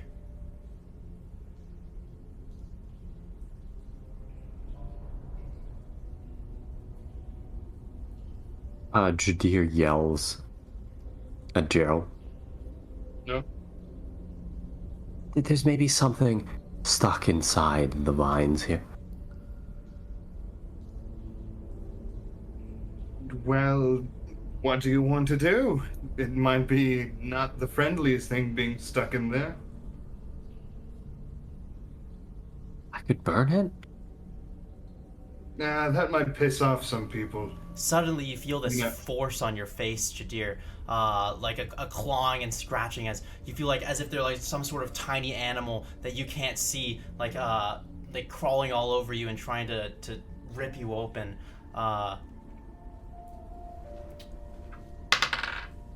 It rolls a great. natural 20 to attack you, and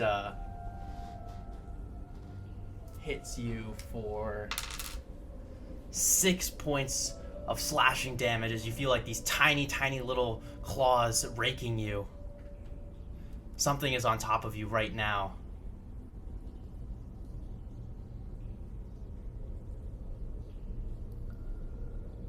That's fucking wonderful. And I can't see it. You can't see it. Then I suppose I will cast a fireball centered on myself. Oh my god. Yeah, I mean, you can feel it on you. I can, but what am I gonna do? Alright, you cast Idiot. Fireball centered on yourself. Make a... No, you don't get a dex save if you're the center. No, I'll give you a dex save, mechanically speaking. I like to imagine, like, so... Maybe you can just, like... I do get it. a double nat 20 on it. Are you serious? Yes. Holy shit. Okay, so here's what happens. I don't have advantage on it, Yeah, so here's what happens, dude. I don't care. You feel this thing. You instinctively grab it off your shoulder and throw. You feel like you're grabbing on some sort of tail, which you throw to the ground, and then you leap like 10 feet into the air, and then like throw this fireball down onto the ground, which you're kind of just like arching backwards over, just like getting at the perfect backwards arch angle, arcing angle, such that this fireball detonates underneath you. You just perfectly avoiding it in like a super James Bond-esque, super mega badass way, and suddenly when you land on the ground like this, you have my Superman landing, Yeah, like this superhero Superman. landing. The only, I suppose, Gerald can't hear any of this or see any of it. So, from his direction, it just sounds Gerald. like there's a giant explosion and just frantic yelling. Yeah. I was just going to be like, I imagine it was just go silent for a bit and it's like, You're just like sitting at the edge of this kind of room covered in vines, and suddenly like this burst of flame like comes out, like warming your face, charring all like the vines near the entrance. he's gonna be sitting like, he's gonna look like this and just be like, why am I not surprised? You just hear frantic yelling from there. Just like, ah! Jadir, you are able to avoid all fireball damage. Oh! It hits for 25 damage. Nice. When you land on the ground, you see this strangely incinerated, kind of like weasel-looking creature with a single silver ring around its neck. I will clutch at the ring. You go to grab the ring, and as you do, you pull it, and it literally breaks through just the charred corpse of its neck, decapitating the creature, which is clearly dead, just like burnt to such a crisp that it just crumbles like ash. You're holding a. Okay. I don't inspect what I'm holding. I'm so concerned that Gerald is going to come here any moment and see what's up that I'm just going to crush the legs of this creature to avoid any jokes. Okay. You immediately crush all the legs of this creature, which kind of just like crumbles into charcoal under your boots. There will be no weasel thigh jokes here today. Wait, where did it get bit? It's gone now. May I have a natural sense of weasel thighness? Unfortunately, you do not get any vibes from the weasel thigh gods. Ah, damn it. If Gerald emerges from around the corner, you just see me stamping on a pile of ash. Yeah, he would kind of just look and be like, so what did you burn this time? The general vicinity. It's like that. Just gesturing around him. I'm insetting the fuck out of that. Oh, look, it worked. It was fantastic. You should have seen. Please tell. You saw me, right? That was good. That was cool. I was like the best thing I've done in months. The worst thing is I don't think I saw it, even if I wanted to. Yeah. Even though I wanted to, because I specifically worded I was keeping watch, so I didn't even get to see You it. didn't even get to see it. Sadly, I must have missed it. I could have been a hero in one of your songs, you know. Okay, I hate that sound. But yeah. He's like, oh, don't worry, you're already going to be a hero in at least a couple of them. But now I'm worried. Anyway, I found this, and You have that little faith in me and my story. it myself. I opened the palm of my hand to see the ring that I had. You hold Take it this off. strange silver ring in your hand, large enough to be, a neck ring for whatever that strange creature was, but a bracelet for someone of your size.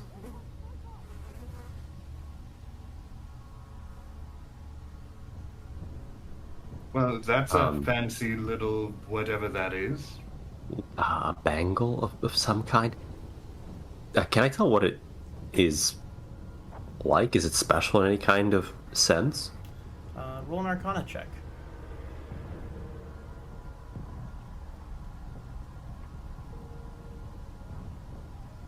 I get an 11.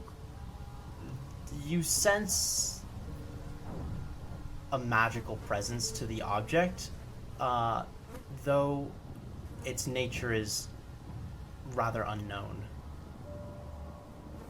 It's unfamiliar, though. You're not used to interacting with magic like this.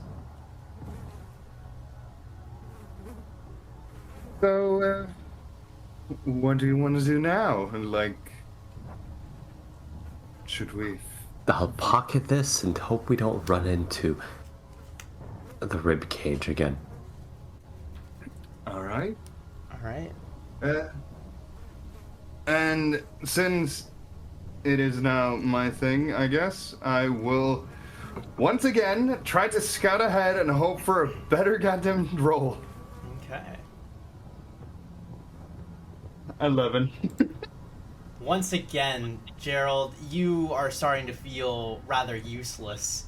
And you don't really know where to go. In fact, these bugs just in the passage are so annoying that it's hard for you to even focus on anything. At this point, like, the advantage is not even helping me. Yeah. You want to know how often Too I've busy rolled swatting. well, I can only pick one. You're swatting the flies out of the air. At this point, there's only really But, one way for you guys to go. Yeah.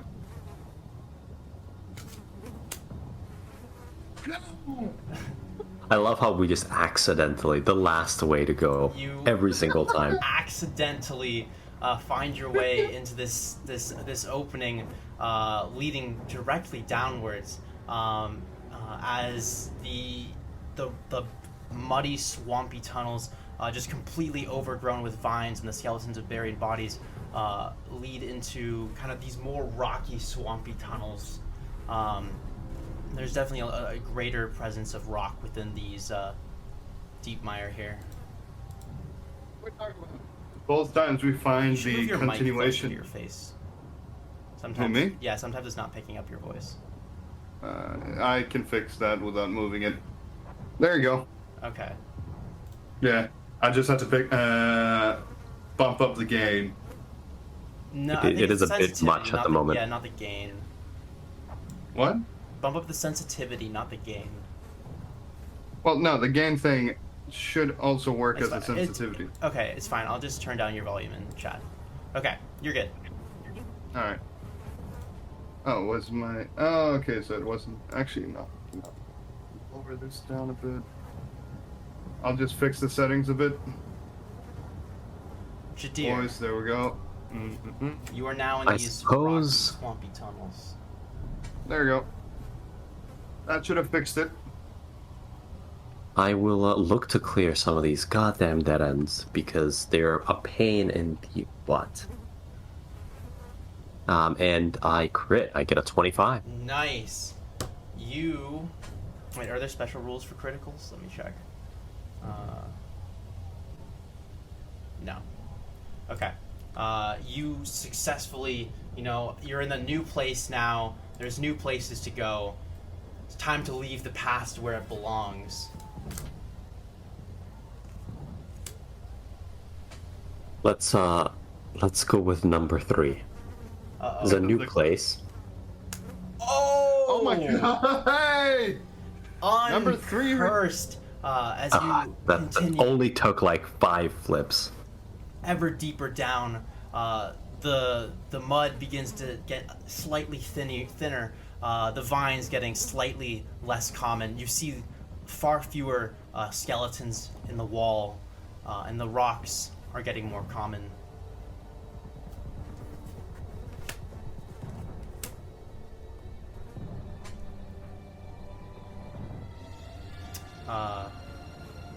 Gerald.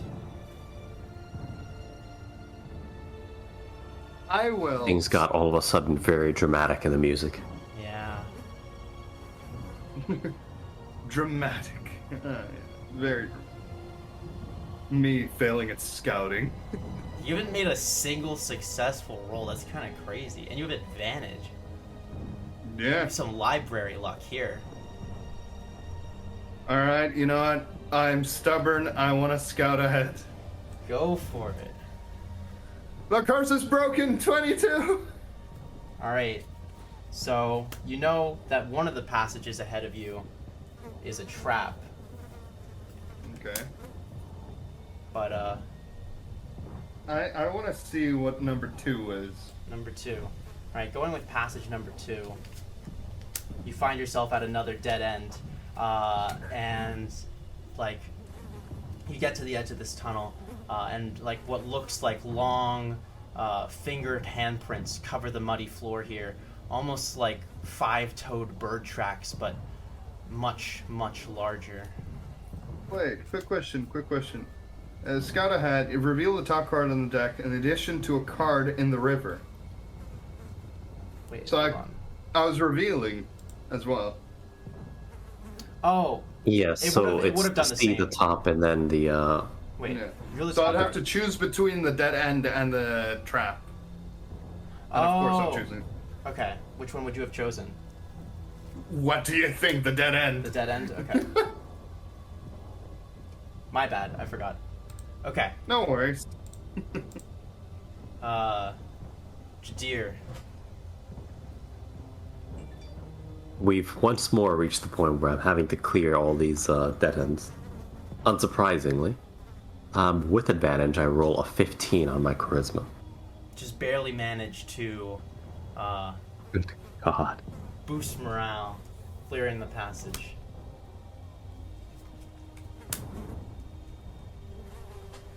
Pick the middle card. Whoa! Oh my god! Hey! Guys, get Hey. lucky.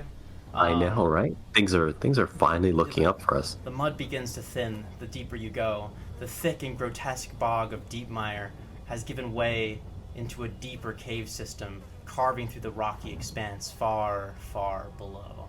And you don't have to listen to insects anymore. Ah, fucking thank God. Oh, get rid of it. You think the man snake, lord of this level, takes his date out into these tunnels? It seems rather unlikely. It is quite unlikely. I don't think. Well, if we do meet him, we will just wave and run. As long as we're not in his realm, we should be fine. We are. So we're not. Well, if we manage... We outran a couple of devils. We might be able to outrun him. I feel like Jadir's legs are trembling from days of walking, from descending these stairs. I'm just like a newborn babe. Well, The very thought of even walking down these steps is pain. meanwhile, me, thunder thighs. No, I'm just joking. There's a crackle of lightning. Amazing. I feel like we both will end up with like the biggest thunder thighs ever after this.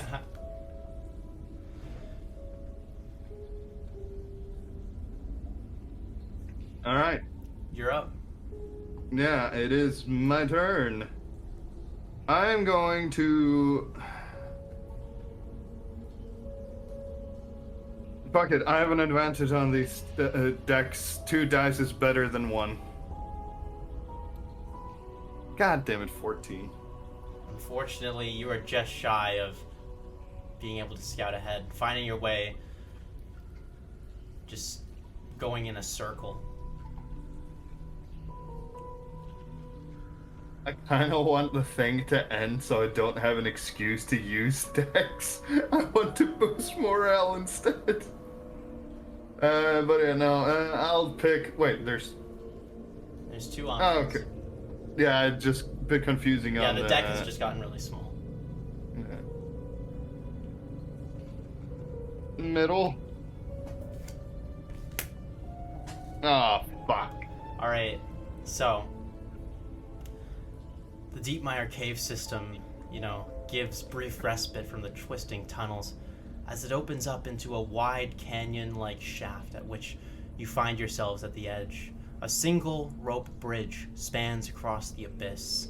Above you, a dark reach into the unknown with slow trickles of vile green liquid trickling down the walls. Below, a deep chasm echoing the sounds of the falling fluids. Then, slow, squishing footsteps. Wait, no. These are coming from behind you. Ah, not the footsteps again. If we turn around, what do we do? No. So, you guys are at the edge of this chasm with a single thin rope bridge spanning across the abyss. And behind you, you hear footsteps.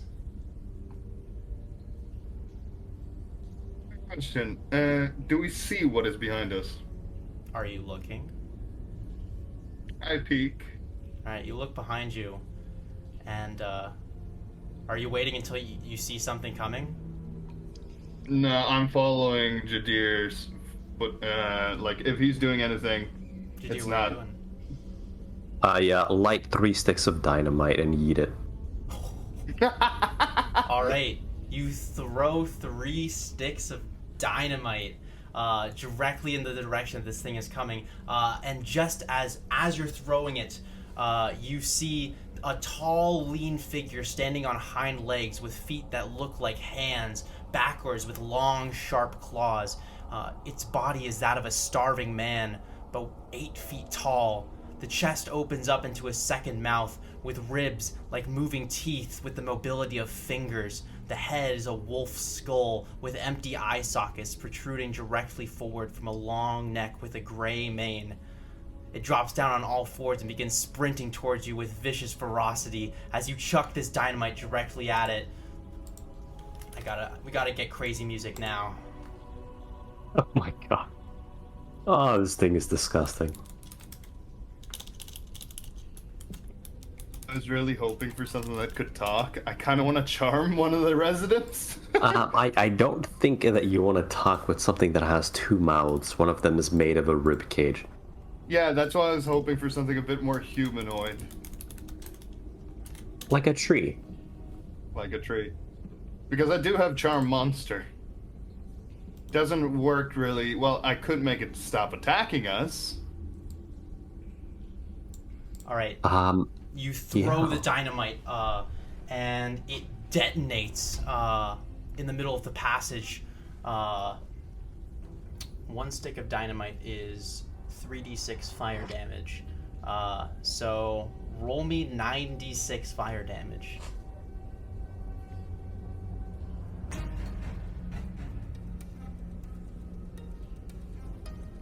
I guess.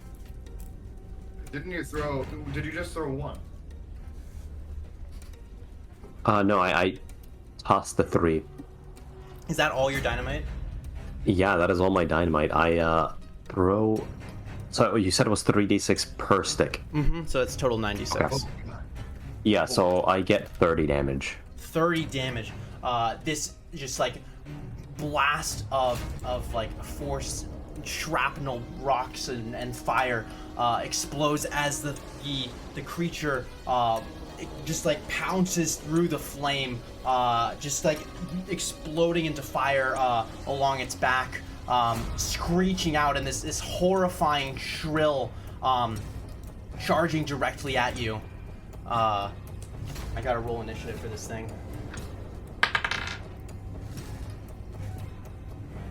Good. I have an initiative of 4.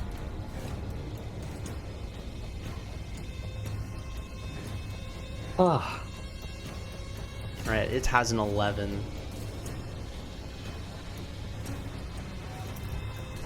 Alright. What a good fucking time for a phone call. Jesus. Do you have to take it? No, I don't. Okay. This thing There you is go. sprinting at you. The round has begun. I'll give you a surprise round because you chucked that in advance, not knowing where it was. Okay. Can I? How much? You did 30 damage. All right.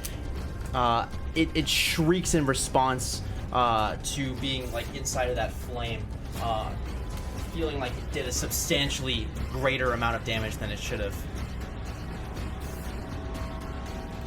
That's good. That's good. I like hearing that. So do you want Jadir, to- sorry, Gerald, you're up. Yeah, I kind of because this is our. Wait. So was him chucking a surprise round, or are we now in a surprise round? No, that was his surprise round. He did that in advance. Alright. It's currently about 30 feet away from you, sprinting fast.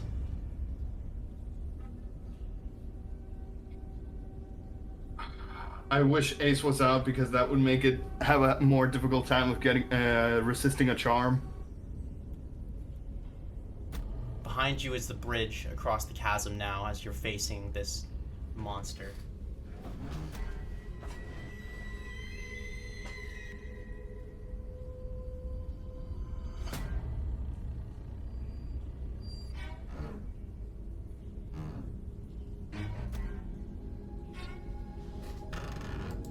Lord,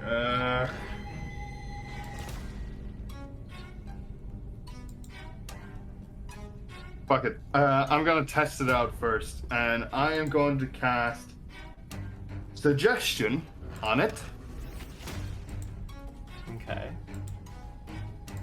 And it cannot be harmful. So the suggestion would be go back home. Okay. Or no, actually no, that doesn't work. Fuck, what would be freeze? Okay. Is that a wisdom save? That is a wisdom saving throw, yeah. That is a 12. Oh wait, sorry. It fails. 16. Still fails. Nice.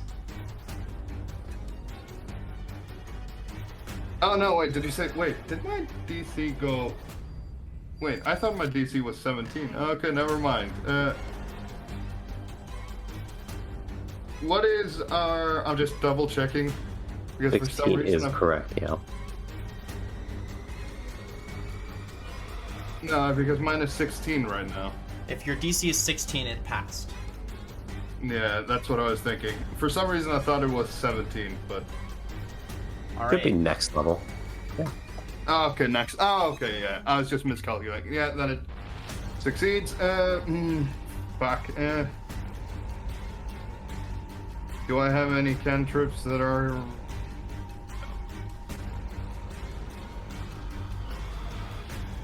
Actually, you know what? You said the room opens up, right? So you're kind of at this wedge-shaped exit from the hall you emerged in. So there's only one exit back where you came from, and that's where this creature came out of.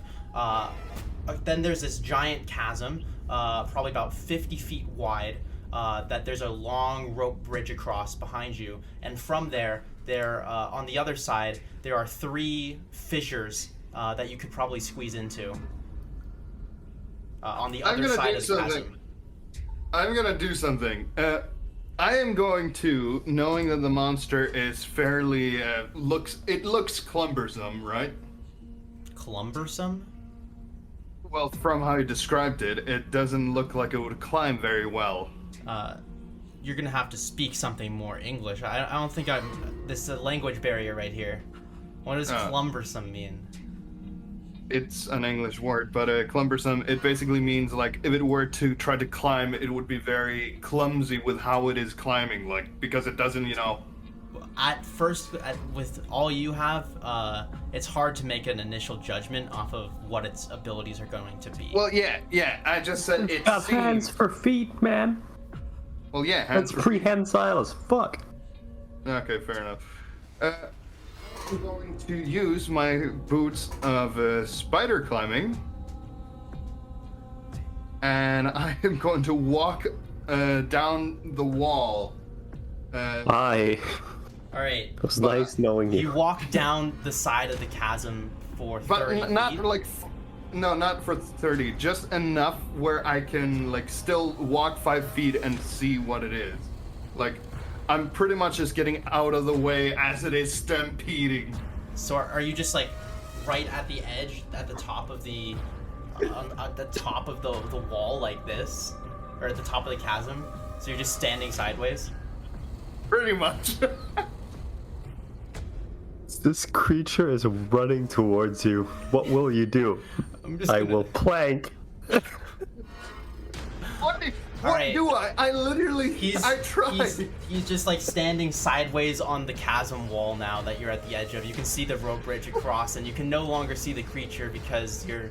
Actually, I guess if you like awkwardly like put your head down to your chest, you could get a good look at what's going on. Is that your turn? That's all I can do because the spell failed. That is literally, I'm just trying to get out of the way so I don't get mauled to fucking death. All right, Jadir. Oh, sorry, never mind. It's the monster's turn. Yeah, it is I'm going so to Sorry, you are charge planking on the monster. at the tiefling who just threw this dynamite at it. And it just sprints towards you, its claws on the ground, letting out this terrifying shriek as it leaps towards you, Jadir. It's gonna make 2 claws attacks and a bite. Jesus. That's a natural 20 for the first. Jesus. Here, I'll That's roll, good. I'll roll on camera. I have faith. That's a 21 for the second claw. Oh, good. Please get Ace out. Please get Ace And out. a 19 for the bite. Yeah, those all hit me. Okay. Oh my god. The first attack does 12 points of slashing damage. Oh wait, that's a critical, so that's actually 19 points good. of slashing damage. The second attack does 17 points of slashing damage. Oh no. And the bite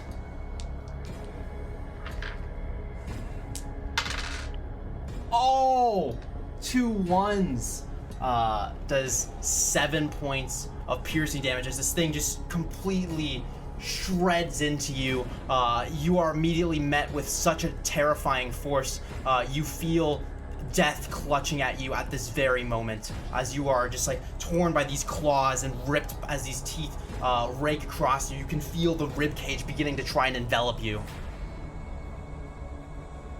It's your turn. Thanks. Fantastic. Can I, like, as a free action, ask him to get Ace out? You can always talk. Alright. You hear your friend standing on the side of the chasm. You should probably get Ace. I'll be down here. Oh, I hate you so what? much. Dude, that would have actually knocked me down. I'm already pretty much on half health. From the What trap. I will conjure a wall of fire so that it basically surrounds the small amount of terrain that is available to me. So I basically want to create this U-shaped thing that encompasses me, the entryway to the bridge, and my planking idiot friend here. And I want to have the creature inside the wall itself. Okay, so kind of like a semicircle pen of fire. Yeah, like a U shape. Yeah. Okay. You just like bleeding and scratch, just panic, open up your hands and yell out in these magical words as this fire like just erupts into existence as the creature immediately backs off, shrieking and rolling as it does. The like backing away from the fire and looking around it as the fire keeps it at bay. I wasn't quite done. I want to also have Ace out in front of me, of course. Okay. Hopefully giving it disadvantage on this, and maybe I can stay alive. That's kind of what I was hoping to do. It was. That's why I'm... Was it in the wall when you conjured it? Yeah, I How does conjured the the wall wall around it. Does he have to make a save? When the wall appears, each creature within its area must make a dex save. All right, I'll make a dex save for this thing. He's got disadvantage on it. That's a natural 1. Good. It's good. I suppose he'll take 31 points of fire damage. 31. Oh, wow. This thing lets out another extreme shriek as the fire blazes across its, just like scorching its hair and bones black. It appears to do once again a substantially greater amount of damage than it should as it begins to back off, shaking its head violently as if to like shake something inside of itself that you can't see.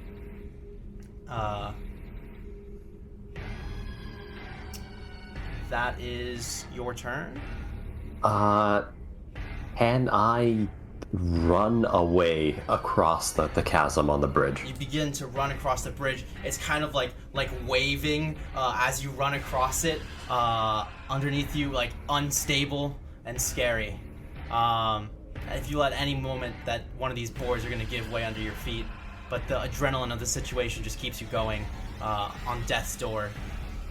That's the plan. All right, Gerald, you're kind of just standing on the edge of this chasm, and you see a wall of fire erupt at its brink. This escalated a lot further than I was gonna try to charm the monster. The monster appears to be in some sort of like frenzy inside of the blaze, or on the other side of the blaze. So the fire is now giving it.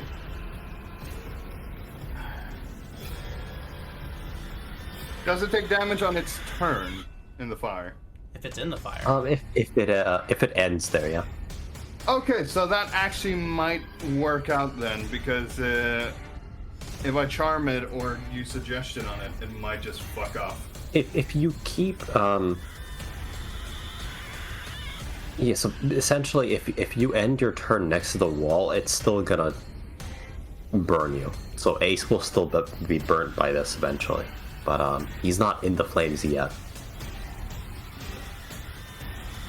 But Ace is giving him a disadvantage now, right? That is correct, yeah. I'm casting suggestion again. Okay. And it will not be freeze, because that would mean it would get harmed and it would fail automatically then.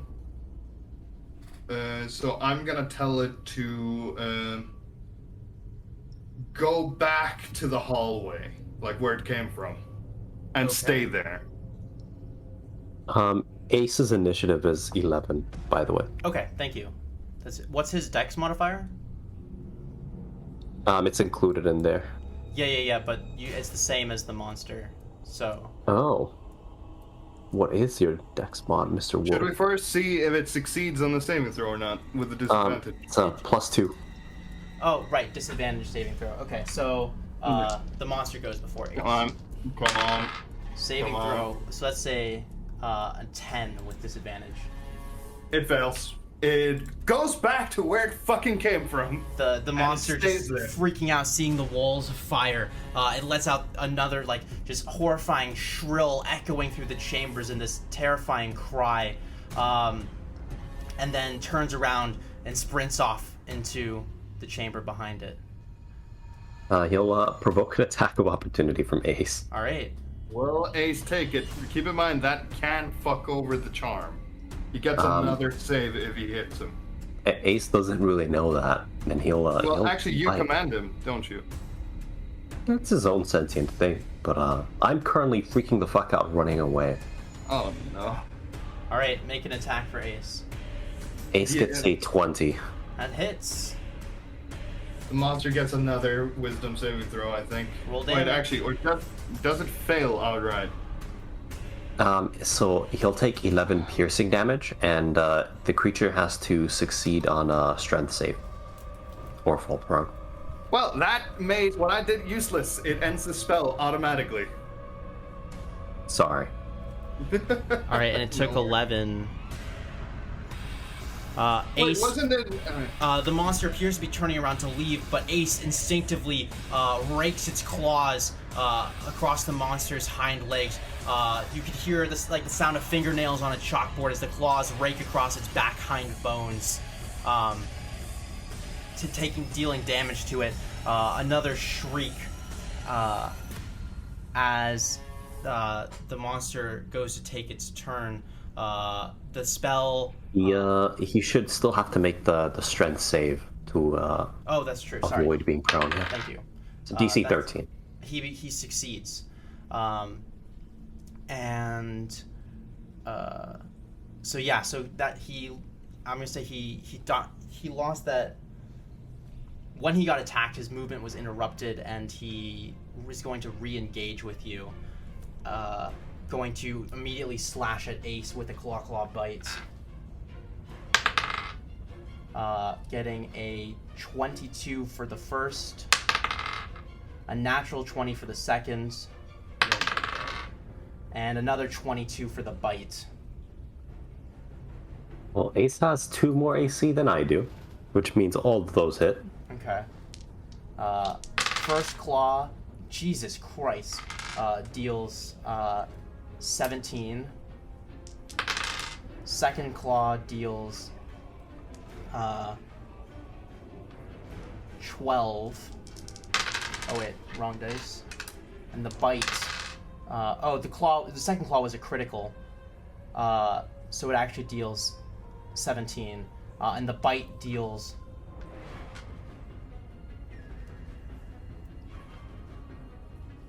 19. Thank you, Mr. Ace. Is Ace okay? Ace is gone. Ace just dissipates into shadow as the creature seems reinvigorated by its kill, and its eyes lock on the target running from it across the bridge. Jadir, it's your turn.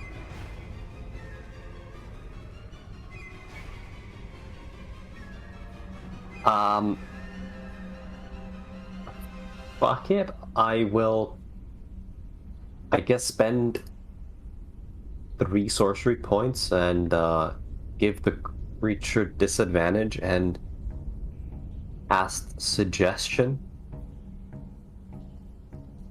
All right. I'm telling the creature to jump down the hole. I don't think you can do that with suggestion. Yeah, You can't do things that would immediately cause it to harm itself. Or do some other obvious harmful act ends the spell. All right. So, I would say you would know how this spell works, Jadir, and know that you probably couldn't get away with that. Yeah, okay. Then no sorcery points, fair enough. I will... You can still make a suggestion and tell it to fuck off. The problem is they're, You want to kill it? I don't think this thing is even bloodied. It does not look very... It doesn't look good right now. It actually looks to be substantially seared and damaged by the fire, and there's like some like claw marks on its hind legs. It is certainly more than bloodied.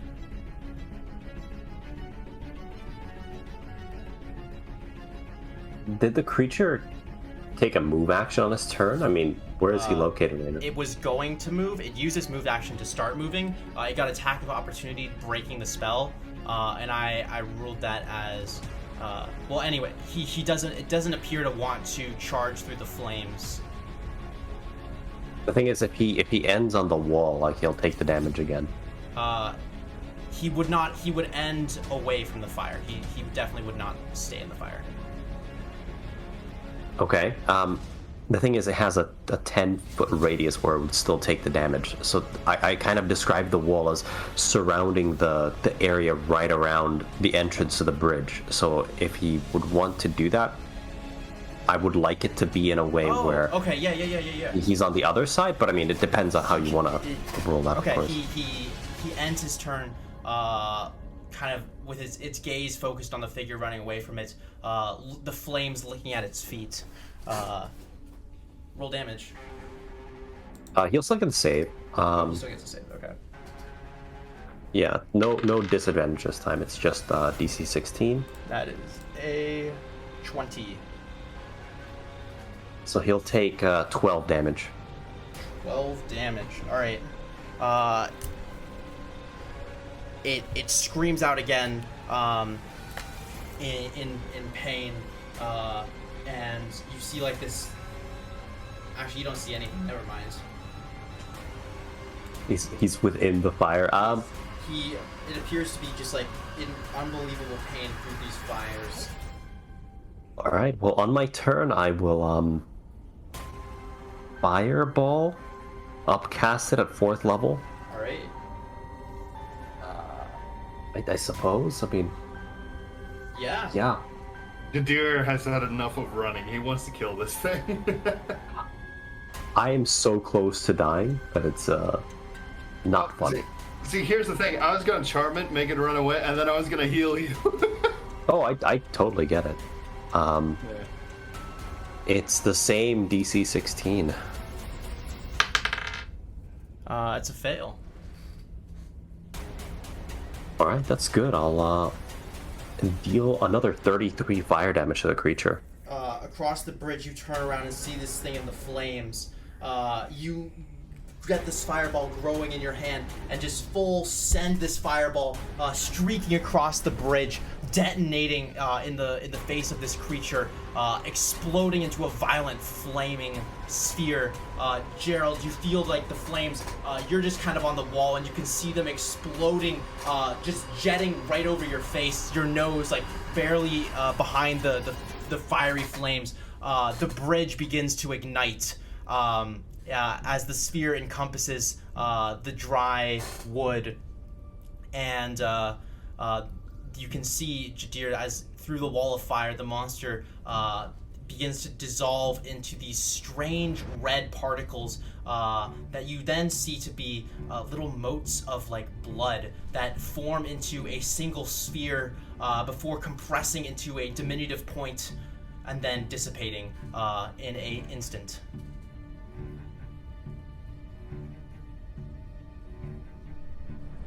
Immediately after looking like a badass, I'm now clutching both sides of the rope bridge. What you can see is now the fire is beginning to very slowly move down towards you across the side of the bridge. You see my feet quiver as I try to maintain my my standing there. What are you guys doing? Combat's over. Is he fine? If I see him at any case that he is about to fall, I'm actually going to cast the whole fly thing and just go for him. He doesn't appear to be falling quite yet. The beginning of the bridge is starting to set fire and spread. I mean, it's not spreading like super rapidly, but the beginning of the bridge is beginning to catch fire. You think that in about 2 more minutes that there's a chance that this bridge might just completely collapse into flame. But you think you might be able to get across. With what then? By running across? Yeah. I will Bambi on ice my way through the rest of the bridge. Quick question. If I have the boots on and the bridge falls, don't I just stick Yeah, if like the this? bridge falls like that. Yeah. You don't know what the physics of a collapse would look like, though. Well, okay. I am going to immediately, since I was quite... did you dispel the wall of fire, by the way? No, it's still there.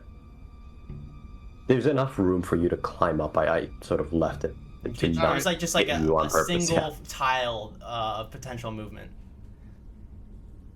Yeah, so I'm gonna run across, but I'm gonna hold an action. Well, technically hold an action. Just be ready to cast fly, like have the loot thing out, and just if there is a case where it snaps and we're both falling, I'm casting fly.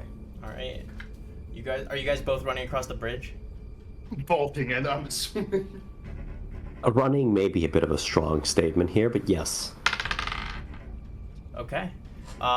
You shakily moving across the bridge. At one point, Gerald, one of your feet kind of breaks through kind of like a charred, a charred wooden plank, but you manage to keep your footing on the bridge as you run across. You guys both arrive on the other side of this bridge as the flames kind of just begin to travel across the whole thing, and the middle burns as ash begins to spill down, and the bridge swings down to the sides on either end, slowly burning up the walls.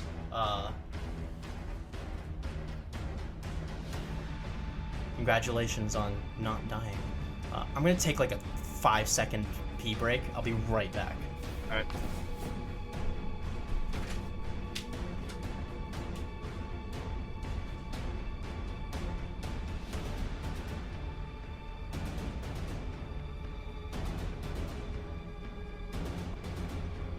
I'm fucking alive. That's good.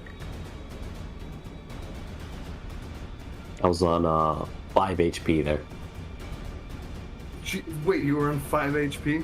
I was on 5 HP. I have the Strength of the Grey feature that allows me to drop to 1 HP instead of 0. Most likely. Yeah, I don't have anything like that. I'm just really good at running away. Yeah, I mean, giving people temp HP and letting them run away has been a lot better than not dying when you fall to 0. True, true, true. Generally speaking, I think that because of that feature, my Strength of the Grave has been useless. So I'm very happy not to use the class feature that I have that says, when you're dying, this is okay. True, but it is like that one trump card thing. Oh yeah, for sure. All right, you guys. Here, I'll change the music. But you guys are across on the other side of the bridge. There are 3 crevasses that you could potentially squeeze into.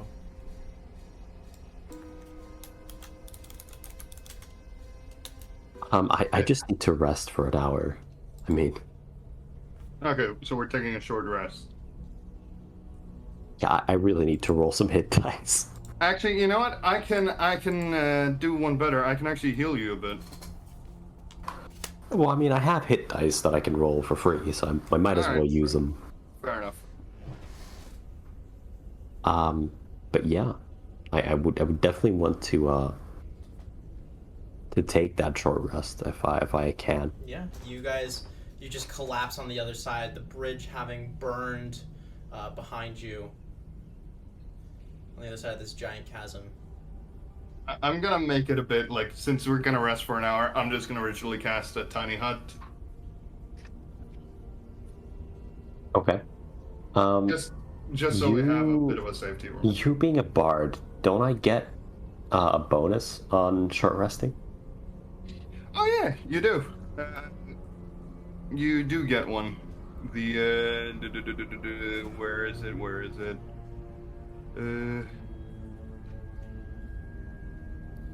Oh, regain. No, it says a rest. Wait, regain all use at the end of a rest. State much.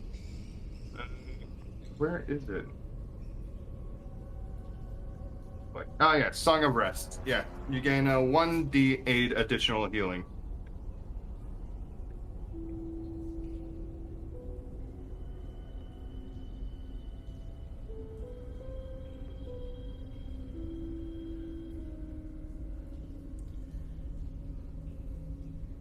Well, vet lopen verder dan achter voor iemand. Oh, sorry, I forgot to mute.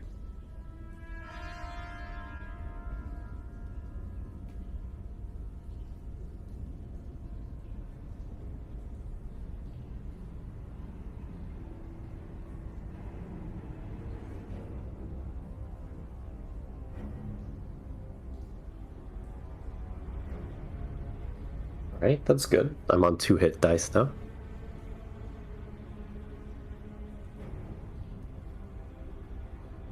But I'm alive. Just I mean, imagine- that's a... Yeah. You guys are just kind of leaned up against like this stone wall on the other side of this chasm, breathing, trying to patch up. Jadir is just completely lacerated, body, his suit just shredded to pieces, and Gerald's just sitting there playing like a little tune, trying to be like, "We're not gonna die, please." If I ever get out of this alive, I'm gonna invest in a portable wardrobe and tailor.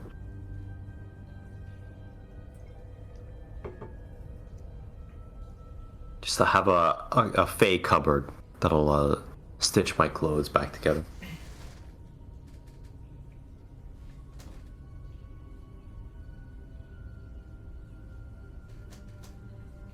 Man, mending would have been really handy here.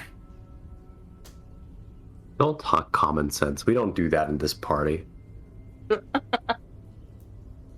I try to, but I get told off for doing so. I am a walking stereotype. All right, so you guys are in the middle of this maze of caverns.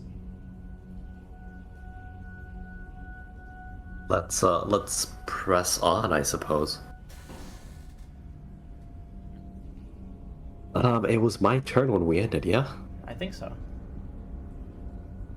Sorry, dying almost got in the way of that. Yeah. Understandable. First time where we actually had to fight something in the maze. I suppose I will try forging a path. Okay. You really are determined on that strength thing. I know, I'm stubborn. What can I say? I'll get a 9, and I'll flip number 3. All right. Trap. Oh no. So you guys are moving back down. You kind of squeeze into this small fissure.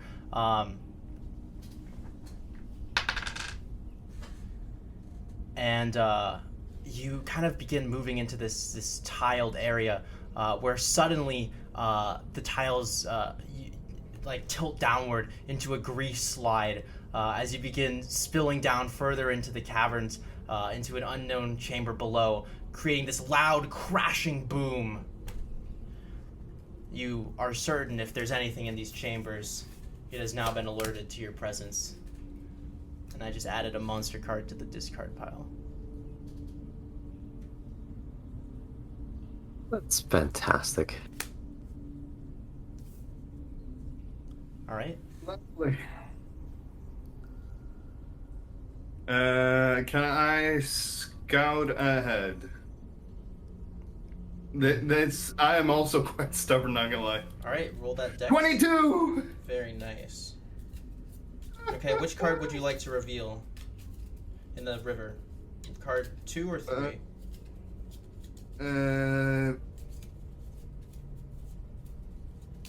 Finn, you choose. Always go for 3. It's been nothing but great. Okay, flip 3 and the first, of course. All right, so you can have a mystery card or the way down. Which will it be?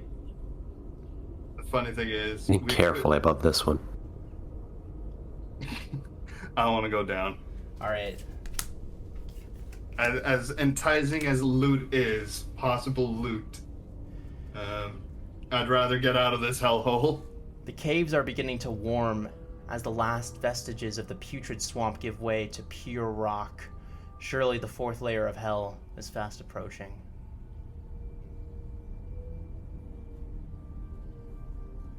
Jadir, Alright. you're up. I suppose now that everything has been shuffled, fuck it, we'll forge a path. So we're scout ahead as well. All right, make that dex. I'll crit. Nice. Serves me right for trying to do something that. Which reveal will it be, 1 or 2 or 3? We're gonna break the mold and do 2. All right. You can have a mystery encounter or a super mystery encounter. Wait, what? There's okay, an actual there's a super mystery? No, oh no. There's mystery encounter or unknown card. Don't I reveal the top card of the deck? You No, oh no. reveal Okay, the- so how it works? You reveal a card in the river, and you can either pick that card or an unknown card from the top of the deck. The phrasing says reveal the top card of the deck in addition to a card in the river. Choose one. Oh, you're right. My bad. Oh, well that's good. You can either have a monster card, or you can have a mystery encounter. You can. I'll take the mystery encounter. So you're at this crossroads, right? And you, Jadir, you start going like left, and you hear something that you immediately go, "Wait, what?" As you hear a familiar kind of just like deep, throaty sound that you immediately recognize as being the creature that you just killed. It's coming down one of the passages, but you could go a different way and avoid it. Yeah, I run the fuck away. No, thank you. All right, mystery encounter it is. I've had enough of being almost one shot. Okay. So the passage meets a dead end. 2 skeletons are present here. one laying on the ground and the other resting against a wall. Equipment has been violently torn off of them, although some seems to be potentially salvageable.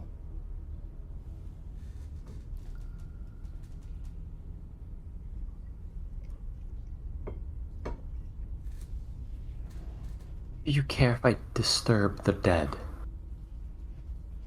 Well, kind of looks at. He is clearly iffy on it. It's like, do you think we're going to need the stuff that they have? I don't know what they have, or... Look, I'll just poke at them and see if there's any reaction, alright? Alright. It's usually best to leave the dead as the dead are. Look, I can't help myself. Alright, are you looting the dead bodies? I will mage hand to lift one of the rib cages to see, like, give it a vigorous, limited by 10 pounds shake.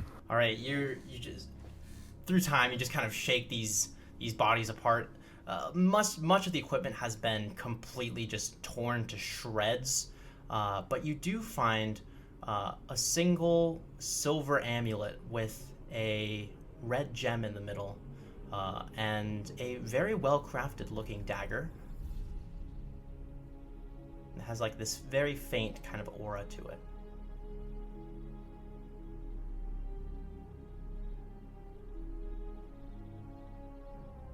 See, I might need to stab people. Alright. Well, we can pay our respects and then, well, leave?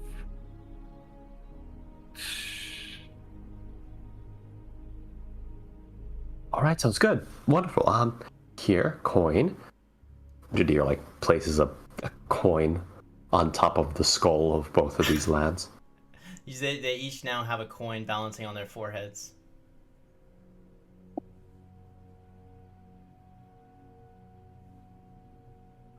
Thank you. Like, Gerald kind of does like a sly bow. It feels like the right thing to do.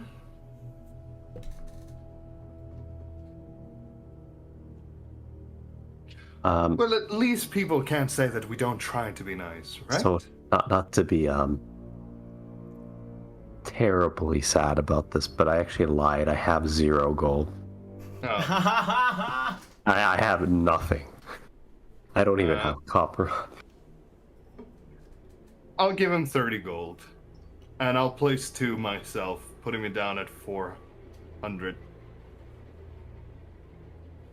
So you have 30 now, and I put the 2 down. If you need more, just let me know. I'll let you know when I have need to loot bodies. All right. Sorry.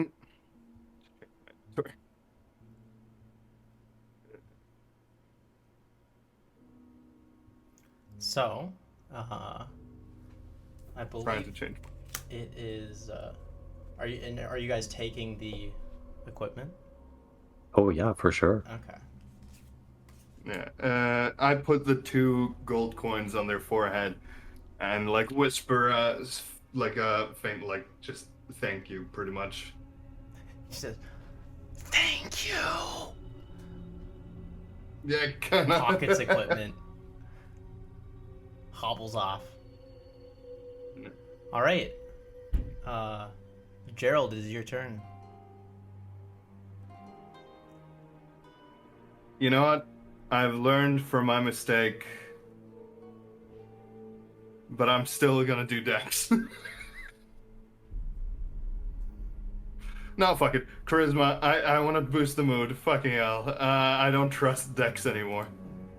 We don't even What? have advantage anymore. I know. And you want to know the Right. sad thing? What? 14. Oh, you just barely avoid a nice morale boost. In fact, causing even greater disappointment. You try and play a tune, but you're like, how does this go?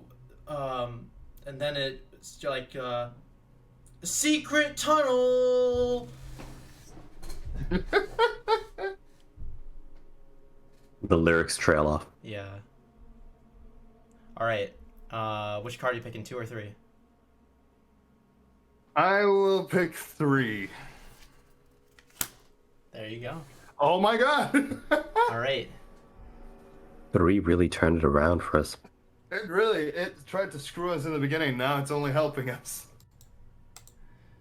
Well, outside that one monster attack thing. Well, no, that was 2, actually.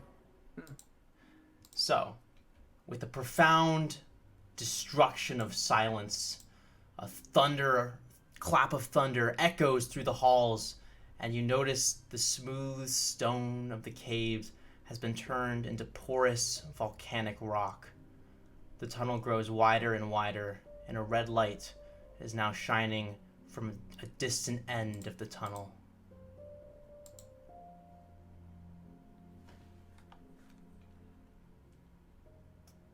Did we find the exit?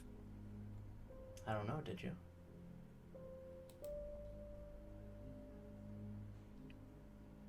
I don't trust this.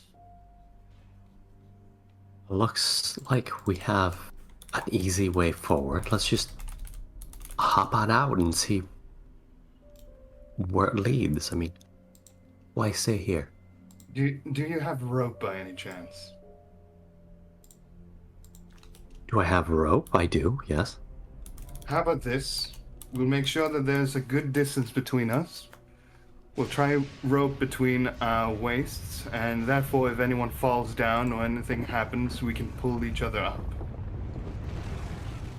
And he kind of has, kind of looks at maybe, kind of looking at Jadir being like, maybe strength isn't really our forte, is it? Seems a little dramatic. Let's just pop outside and see what things are like. And all right. All right. And yeah, Jadir would head onwards.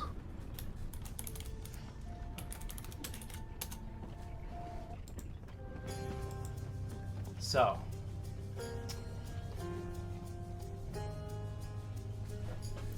you arrive at the end of this enormous tunnel, and you see this.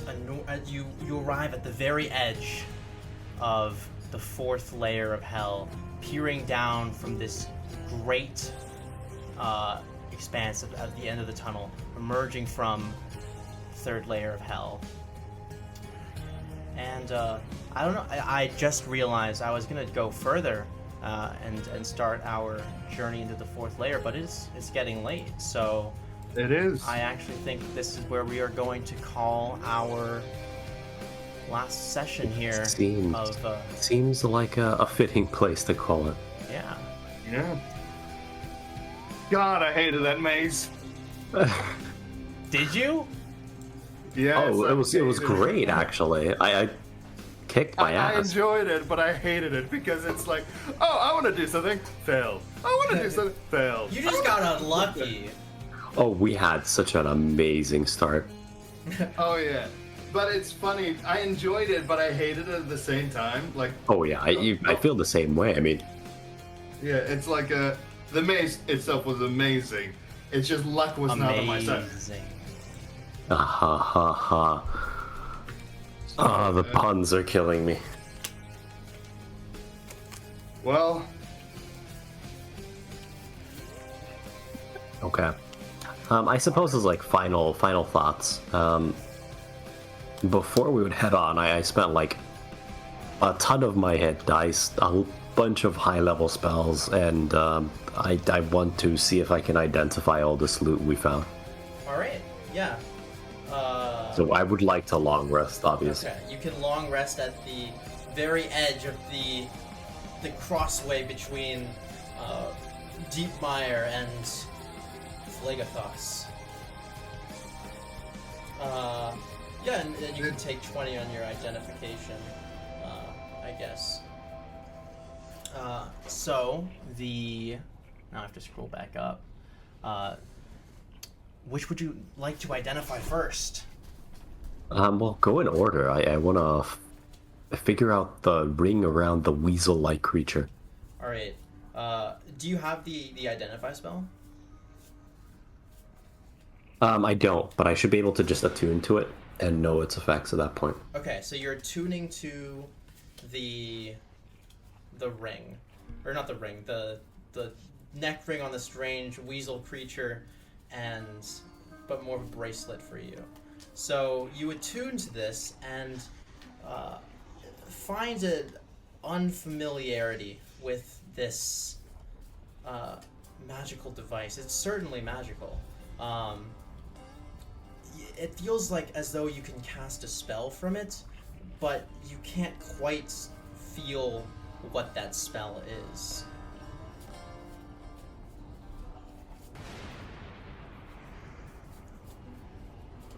This appears. It appears to function in a way similar to wild magic.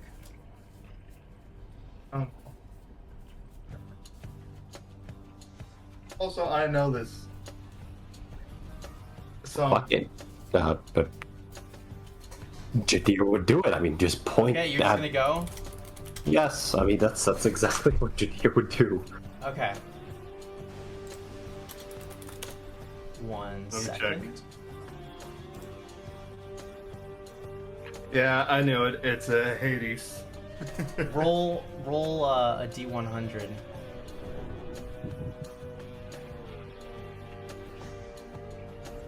It is a 46. 46. You begin to slowly levitate off the ground as if to defy gravity, begin gently hovering towards the top of the cavern, kind of bouncing off the ceiling. You have cast Levitate on yourself. And this appears to have 2 charges per day. I think there's like a moment of panic when your feet no longer touch the ground. Yeah.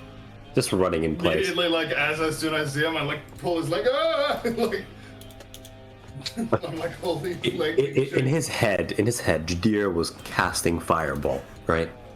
Right. That's what he does, right? Uh-huh. And then all of a sudden he starts drifting upwards. Yes. I'm like pulling on his leg, like, what did you do?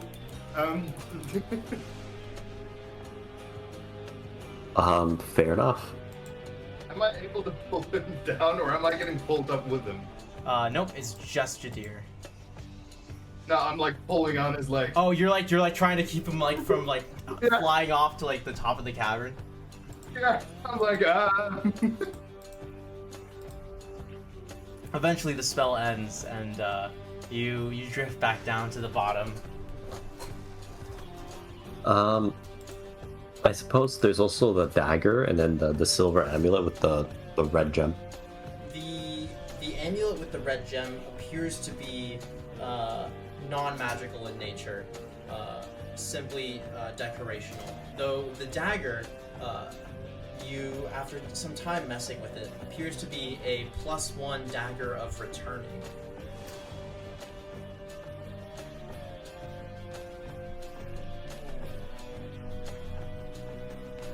Dagger return. Oh, that sounds fun. Oh, that sounds real fun, actually. Fair enough.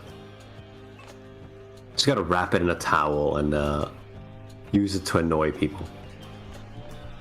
Of course you will. Yeah, you know, just casually annoying people, throws a dagger at them. Ow! wrap That them. hurt! You're being charged for assault. No, it's just a prank, bro. It's just a prank, bro. Accidentally slit someone's throat. Bruh, just a prank, bro. I had a towel wrapped around me.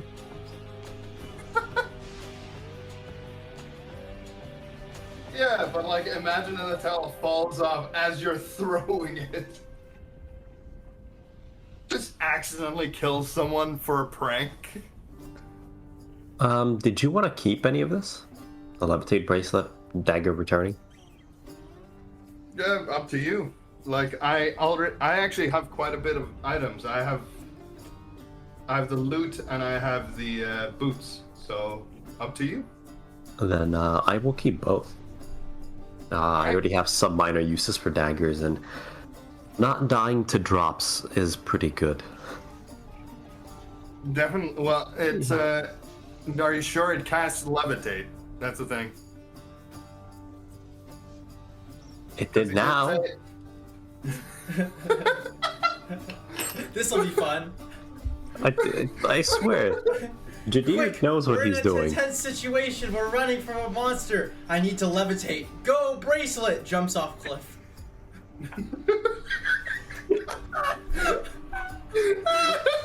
The end.